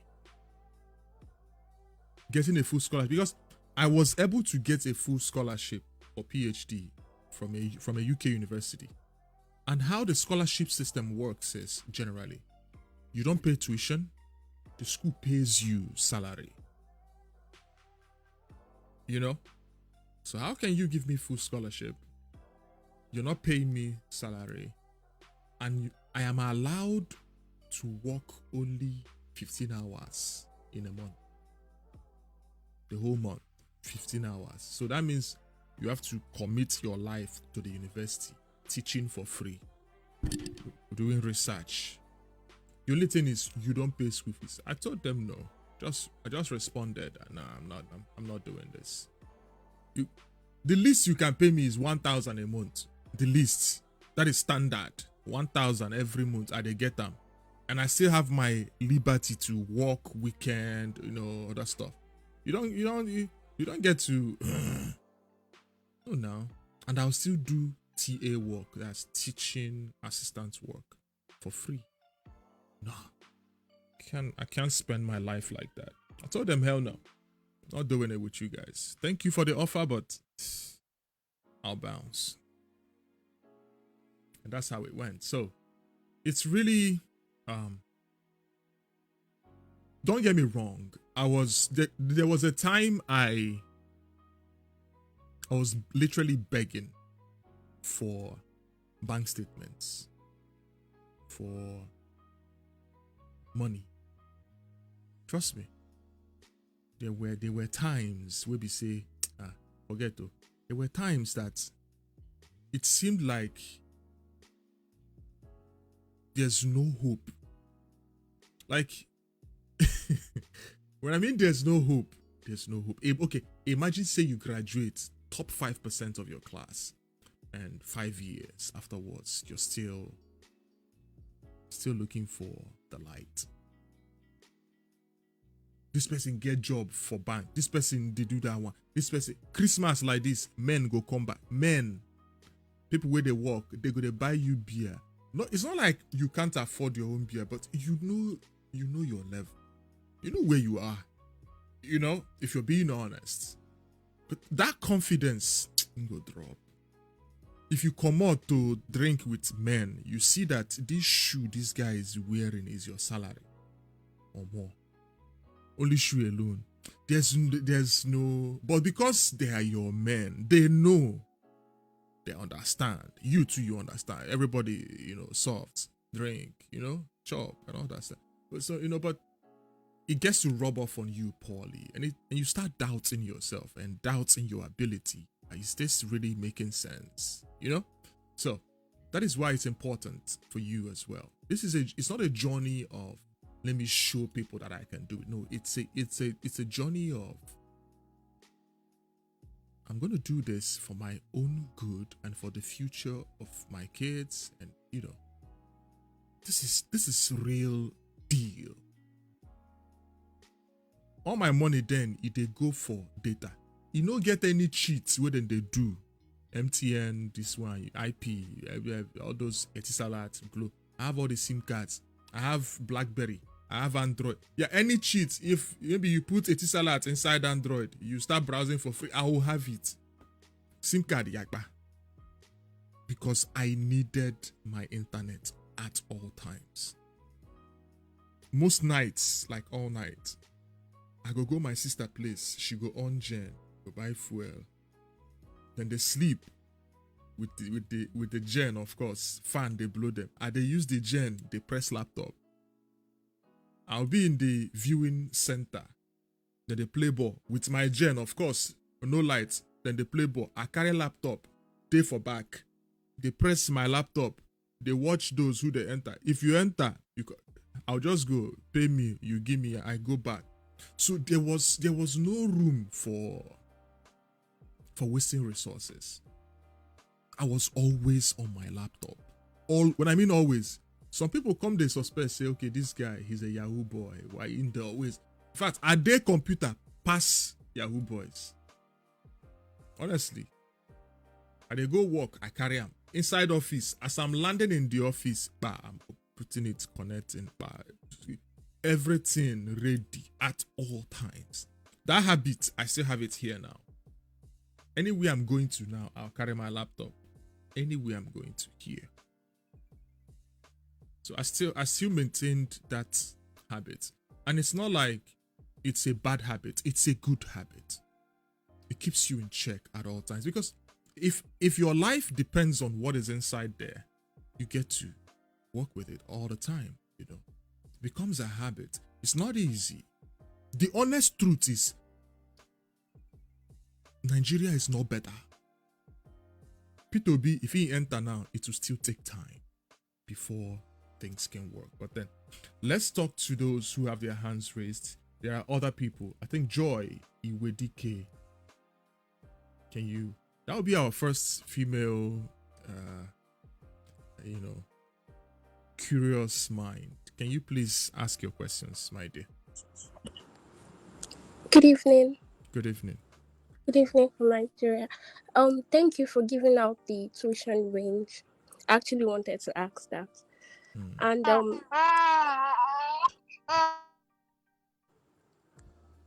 Hello? Can you hear me? Yes, I can. Thank you. Concerning the scholarship, are we to apply to the school first, like apply to the school and then get admitted first before we apply for scholarship? Or we have to apply for scholarship before we apply to the school? Okay. So scholarships vary.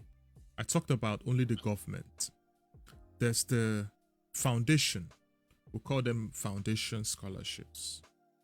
There are different foundations, they offer scholarships once in a while. Most of us know Onyeka Nwelue.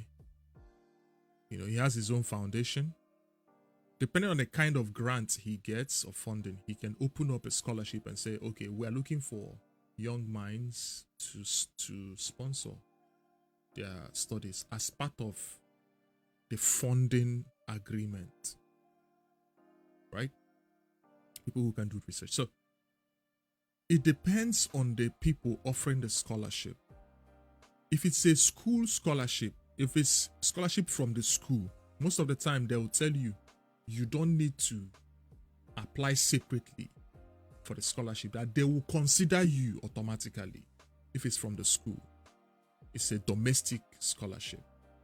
If it's an external scholarship, maybe the alumni of the university. Take for instance, I graduate now and I'm a big shot, and there are other big shots with money, and we're looking for avenues to give back to the community or something, or to the school. We can create a body and say, okay, every year we sponsor 3 people. School, give us 3 good applicants, we pay their tuition. As a way of giving back to the university. That's third-party scholarships. So depending on how they agree to do it, they might say, okay, let us pick existing students, or let us pick people who are applying. But most of the time, domestic scholarships from the school, officially from the school, you don't need to apply separately. They'll consider you automatically. If it's an external government scholarship, most of the time you have to go write a separate exam and provide that you already have applied or gained admission. So it depends on the scholarship body.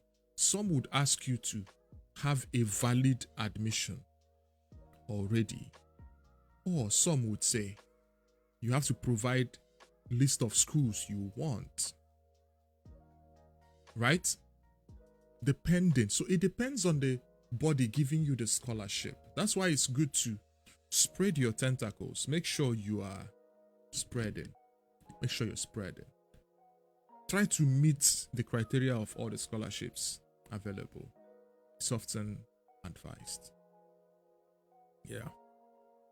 That's a good question. And I think, yeah, just prepare, focus, and that's why I said don't rely on scholarship. That's my advice. Don't say I'm gonna study abroad on scholarship, so help me God. No, say I'm gonna study abroad with my resources. If the scholarship comes, thanks to God. It's a better perspective so that you prepare yourself very well and recognize there's no time. Every year, the time it starts for you, let me tell you a secret. The academic cycle for most countries starts in September. The academic cycle, they start in September. That means you should start preparing from Christmas for every year. That's when you should start preparing. Because if you put in time for visa, time for admission, time for start early in the year, that's when you start. And that's why I picked this one for February. Start early. Start preparing. Target. If you want to enter by September, make sure that by May, June, you have everything.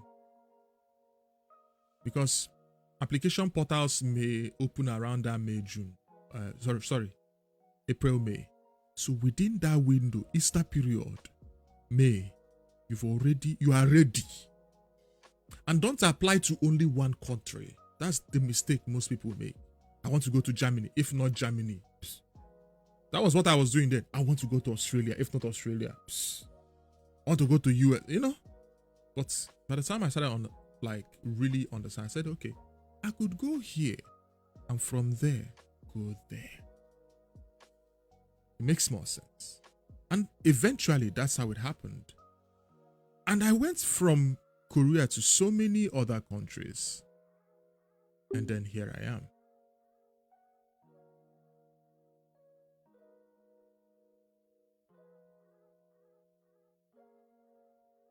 Ooh, okay. I think we're out. So, just to conclude, I didn't even saw us losing that time. But if you're just joining us, I'm gonna try as much as possible to make sure that we have this ongoing and that we round off. So let me open up another one real quick. Easier.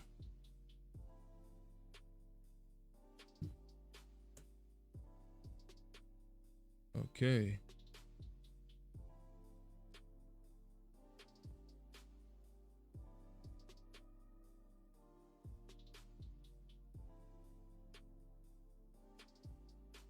Okay.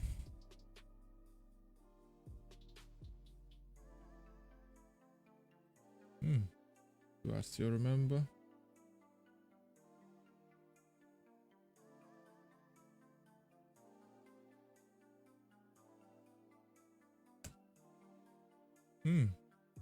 Okay. Let's see. Okay, no other way.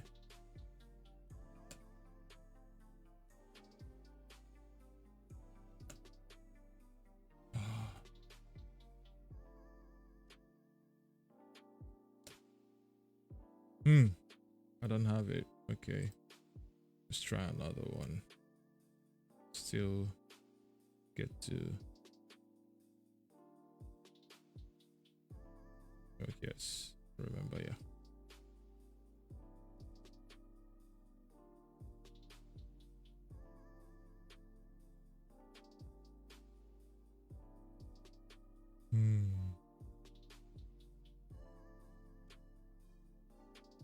New meeting.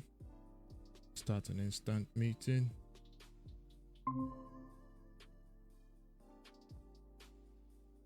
Okay. Got it.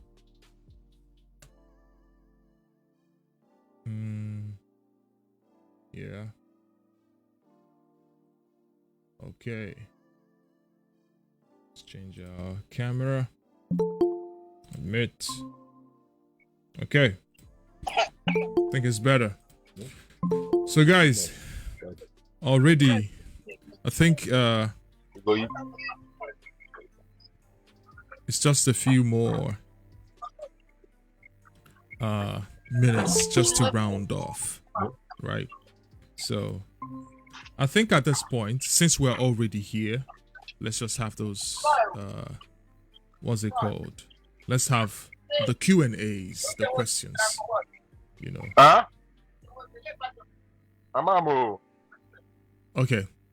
So guys, having the Q&A to conclude, we'll just take a few more questions. In this particular segment, we'll just take a few more questions and that's it.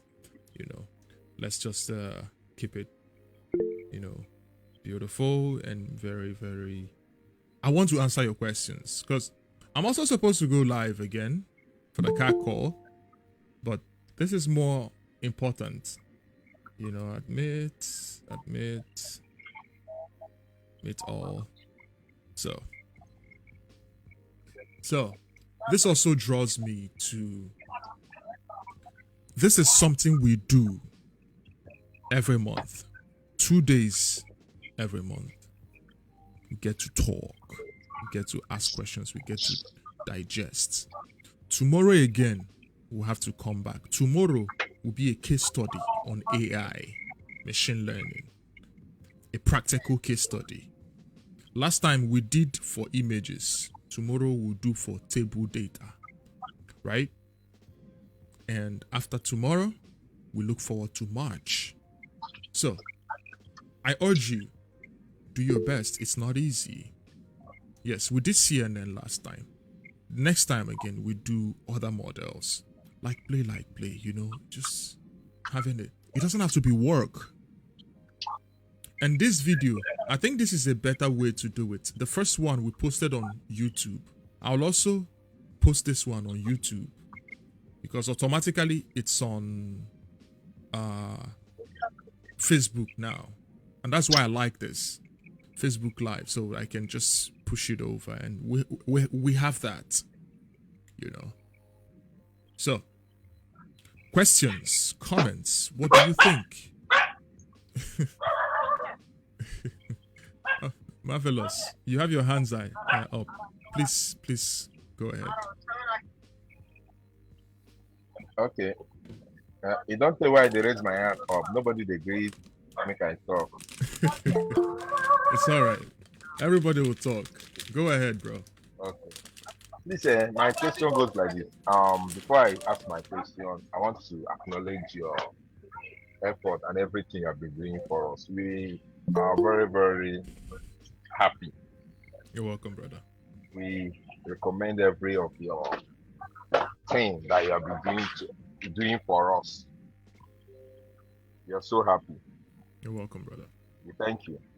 So my question goes like this: like my uncle is a VC. I would like call it a VC in the United States, one university in the United States.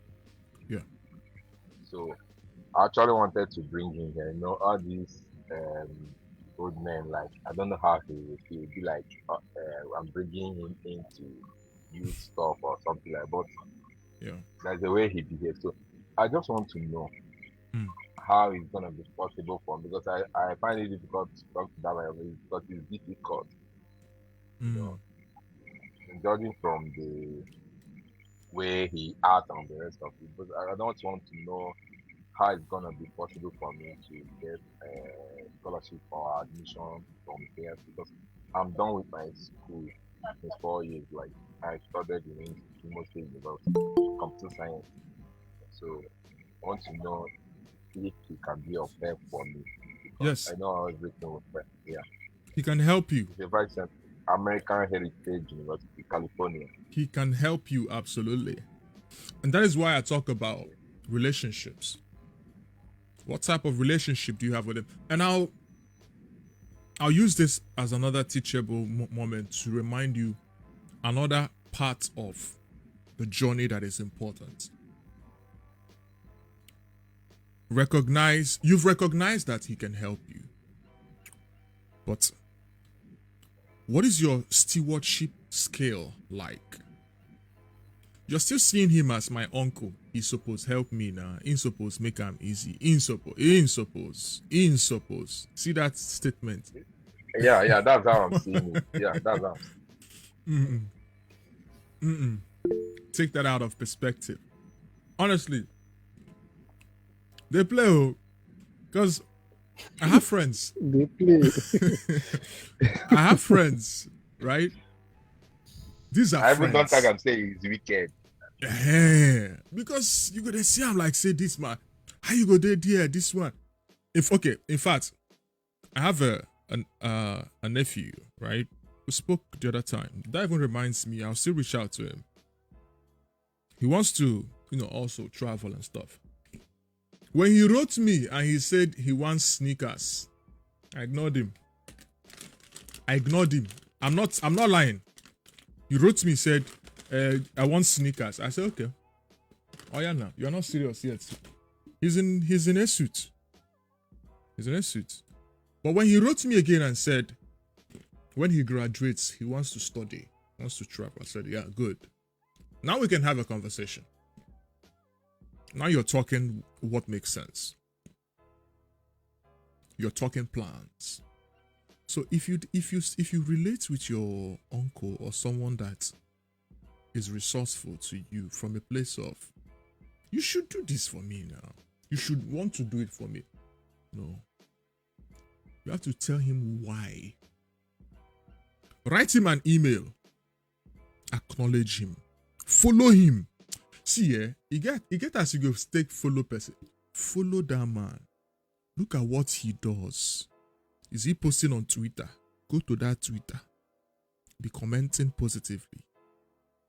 Does he attend? Is it the type that often he will post about conference, this one, that engage in conversations? Come closer. Ask questions. Forget uncle, please send me money. Take money out of your conversation. Like, what I mean, take money out of the conversation. Are you serious? Yes. Are they tell him making sense? Honestly. Because, right now, is he sending you money? He's not sending money. Exactly. He's not sending money. Do you think if you are like, this man is wicked, this man, he will now start sending money? He wouldn't. He knows he's not sending money. Do you think he doesn't know that he's not sending money? He's aware. And it's his money. It's his own. If you like, talk with you want talk. It's his money. Oh my God. Let me see here. This money is his own. He knows how he makes it. And he doesn't owe you 1 naira. Oh my, he doesn't owe you. I'm being honest. He doesn't owe you, but he owes you some level of, empathy, compassion. Forget money. Go to him. Text him. Uncle, please. I would really like, but make sure you follow him first. Follow what he does for a while. I would like to have a conversation with you at your earliest convenience. I understand that there are differences. Excuse. Yeah, go on. Excuse. Yeah, he was telling me that I should recruit students for him from Nigeria to his school so that he can graduate them. He was telling me if I go to all this university, all these students that are now graduating, like all those people that is running from school that cannot graduate from school that have I should bring him those people to him, then he can graduate them. So that's what he keep on telling me. I should bring. That's not what I mean. I just want to, leave this one. You not keep telling me to bring students to graduate from the school. That's what he keeps telling me. Okay. Have you tried to bring some? No, I'm seeing it like because of the economy, nobody can be able to, to pay. to pay or the rest of it. I don't know because judging from the economy of this country, I know if you would charge them much for graduating them from university. But you want to Japan now. Even my dog wants to Japan. Okay. There's a way you can do it. This is the unofficial, off script. You have a communication ongoing, right? Tell him. Yeah. Tell him to admit you now. Admit me. Yes. He will admit you on the grounds that probably you pay tuition. If, for instance, you rally for him, those kind of people, you don't see, but you're constantly giving him feedback, and he's seeing that you are putting in effort. As you do him, you also ask him, hey, which scholarships are available? Here's what I do. Here's my CV. Here's my portfolio. Uncle, I've been taking courses in machine learning, and I want to apply it in this and that and that and this and that. Are there any scholarships I could fit into? Partial or some? The conversation will change. He's seeing you as his nephew that is in the street. It's different. You have to change the conversation. Okay. You have to change the conversation. Let him see you as the nephew that knows the street, but is in the academic era or professional. Yeah. He knows you know the street. He knows the street. So he's relating with you on street level only. He believes you can't fit into the professional. That is where you come in with emails, detailed conversation. When you engage in conversations with him, type with respect and English where they good. Discuss. I'm taking classes in this. I recognize, I saw this paper. I read this your paper. Read his paper. He's a professor. Check his name on Google Scholar. Read any two of his recent papers. You don't need to cram everything. Just read and understand. Say, I read this your paper. It makes really sense. It really makes sense. So, how I wish I could venture into that. However, this is what I'm doing and this is what I want to do. Is there an overlap between your interests and mine? Can I come in to do research? Simply wash the man with academic language. But before you start speaking that language, there are some work you need to do. Read his papers. Read his recent awards. All those. Read. Understand what you know and what you want to do. Then put it up as a discussion. Hey, I've been looking for scholarships, so there. And I've been taking courses on machine learning and this. But I was looking for if there's a possibility of, us like seeing if you can mentor me and direct my path towards the right, Okay, cool. Okay. Yeah.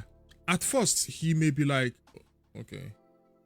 Yeah, okay, I will. Now, after 1 week, after a few days, or 2 weeks, hey, I thought I should remind you. Meanwhile, I saw that you went for this and won that. Big congratulations, sir. Actually, I want to be like you. Wash the man. Wash him. Don't do it as a front. If you commit to it, even though there'll be some exaggerated words like, I want to be like you, and all those things, you may not want to be like him. You may not even want to be a professor. You just want to, but it keeps your intention alive in him. This guy is showing interest. I think I will try this thing. I will try this strategy. It will work. Okay. It will work. Move the discussion from streets to too professional. He would appreciate it more. He might even recommend you to one of his colleagues who has research grants. Tell him to find a way for you to enter. The one he's recommending me is in India and Ghana. No. India. Don't. Tell him bluntly, I've been doing research and I want to study Australia, this, that. If he refers you to India, don't go to India. Don't go to Ghana. Okay. Okay. Okay. Tell him if there are any opportunities around, you will be willing while you are doing your research and still finding ways as well. Can you write I think me? he once said Canada. Grab it. Okay. Because he belongs to circles whereby such opportunities come over discussions. Like from a discussion, there's a friend of mine looking for blah, blah, blah, blah, blah. But if you are not in his mind, if your CV is not in his mind, he will not remember you. So make him remember your CV, not by sending, but by constantly engaging with him. Forget family matter. No go my dad said I should greet you. No. You and him now are building a master steward relationship. I think it's better. It's a better way to do it. All right. Any more questions? Do we have more questions? And any more questions? Okay. I'm guessing it's crunch time because I'm supposed to go live for our violence community as well. Okay. Open queue. Arinze, do you have a question? Hello, Arinze. Unmute yourself, please.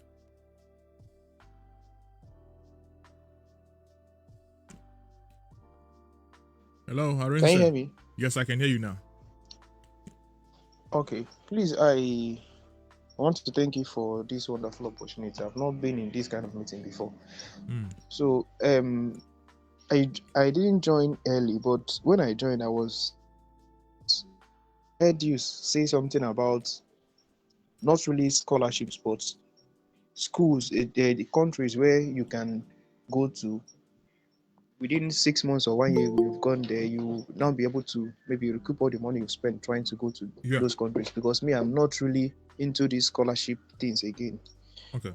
So I want to write those countries down so that maybe I can start working on it. Australia is the #1 country in the world where you make money as a student. #1. Okay. #2 is USA. #3 is Canada. #4, Germany.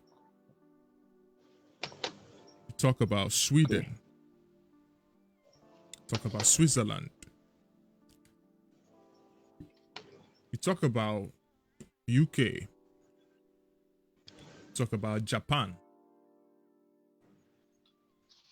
Then Korea. Then these countries listed now, I think you said something about Europe being not tuition. too easy to, and not too easy to get admitted or get visas over there. So I think Canada is more preferable from this list, and Canada, Australia. Yeah. And the ones that have relatively low, as in comparison with others, relatively low tuition.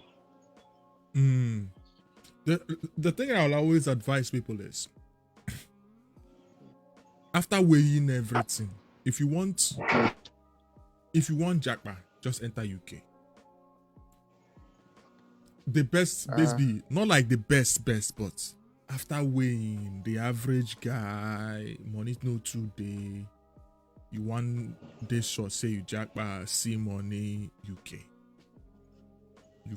But recognize that UK is overcrowded now. Things are, But the best country to go to study in this world, or more, some people might not agree, but Australia is the best. Australia is the best country for you to enter to study. At first, it's expensive. It's very expensive. You spend money, agent, admission, school fees, insurance, medical tests, biometrics. It is money. But when you enter and you work 6 months, 7 months, max 1 year, you go get them. In fact, as you are working, you are saving for the tuition for the next one. So it's, by the time you're done, you just look at yourself and be like, yeah, I did this. And then when you graduate, you get 3 years. Now they want to increase it to 5 years. Postgraduate visa. After graduating, after studying, you have 5 years to work or look for work or just do menial jobs. 5 years. So imagine, when you were studying, you were making money enough to feed, pay rent, eat, club, pay tuition, and still maybe send money back home, feed your family. So if you can make the money while studying to cover those things, imagine after studying now, you are not paying school fees and you have 5 years for you to do that. Assuming, say, you know one stay, you know one become PR. 5 years of working and earning money. Think about it. So Australia is by far, what to me, the best. But to enter, you have to get the money. Have to prepare well. It also requires an agent, right? Yes, definitely. Requires an agent all the way. All the way. All the way. Requires an agent. I wouldn't advise anybody to apply to anything else in Australia without an agent. In fact, don't apply without the best agent. Like, even amongst agents, go for the best. Go for the best, because Australia is Australia is strong. I know what I'm saying. So, all right, guys. More questions. Do you have more questions? We could take more. We have 3 more minutes. Oh, man. More questions. Maybe I'll take one more. How do one get the best agent? The best way is, if I had left from Nigeria, I would have known, but I left from Korea. However, there are agents on in fact, I think the best thing is, any country you want to go to Nairaland. Yes, Nairaland. Nairaland is a very, very, very reliable. Hey, Nairaland is very reliable. They read. Keep reading. Hey, I read though. Hey, yeah. I'm in South Korea. I'm in Japan. I'm in USA. I'm in Canada. Oh God, you read. Nairaland. Nairaland will help you. That's where you see other people's experiences. You know, Nairaland is very, very, very resourceful, and it doesn't cost data. It just costs you to read page after page. So it's very, very good. So read other people's stories, read what other people say, then you can grow from there. Very resourceful. Any more questions?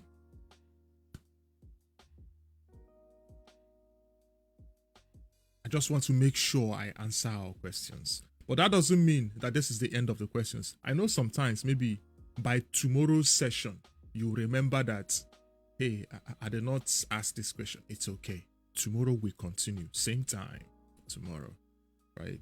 But tomorrow it's going to be more about practical case studies on AI. We do that, get it done, ask questions, assess, discuss, so on and so forth. Well, so yeah.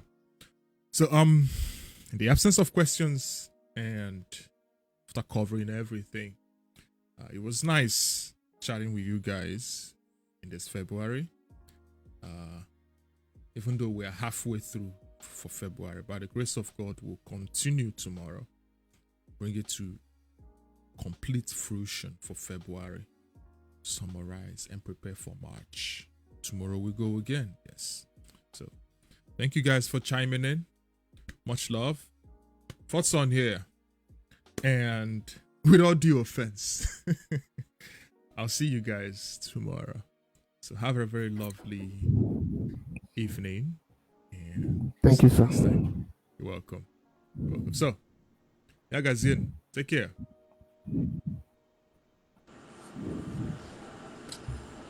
Yeah. Thank you.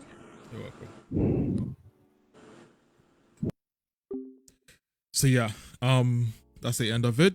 If you're watching, thanks for chiming in from Facebook people. I'll see you guys tomorrow for the workshop. All right, see you guys. Ciao.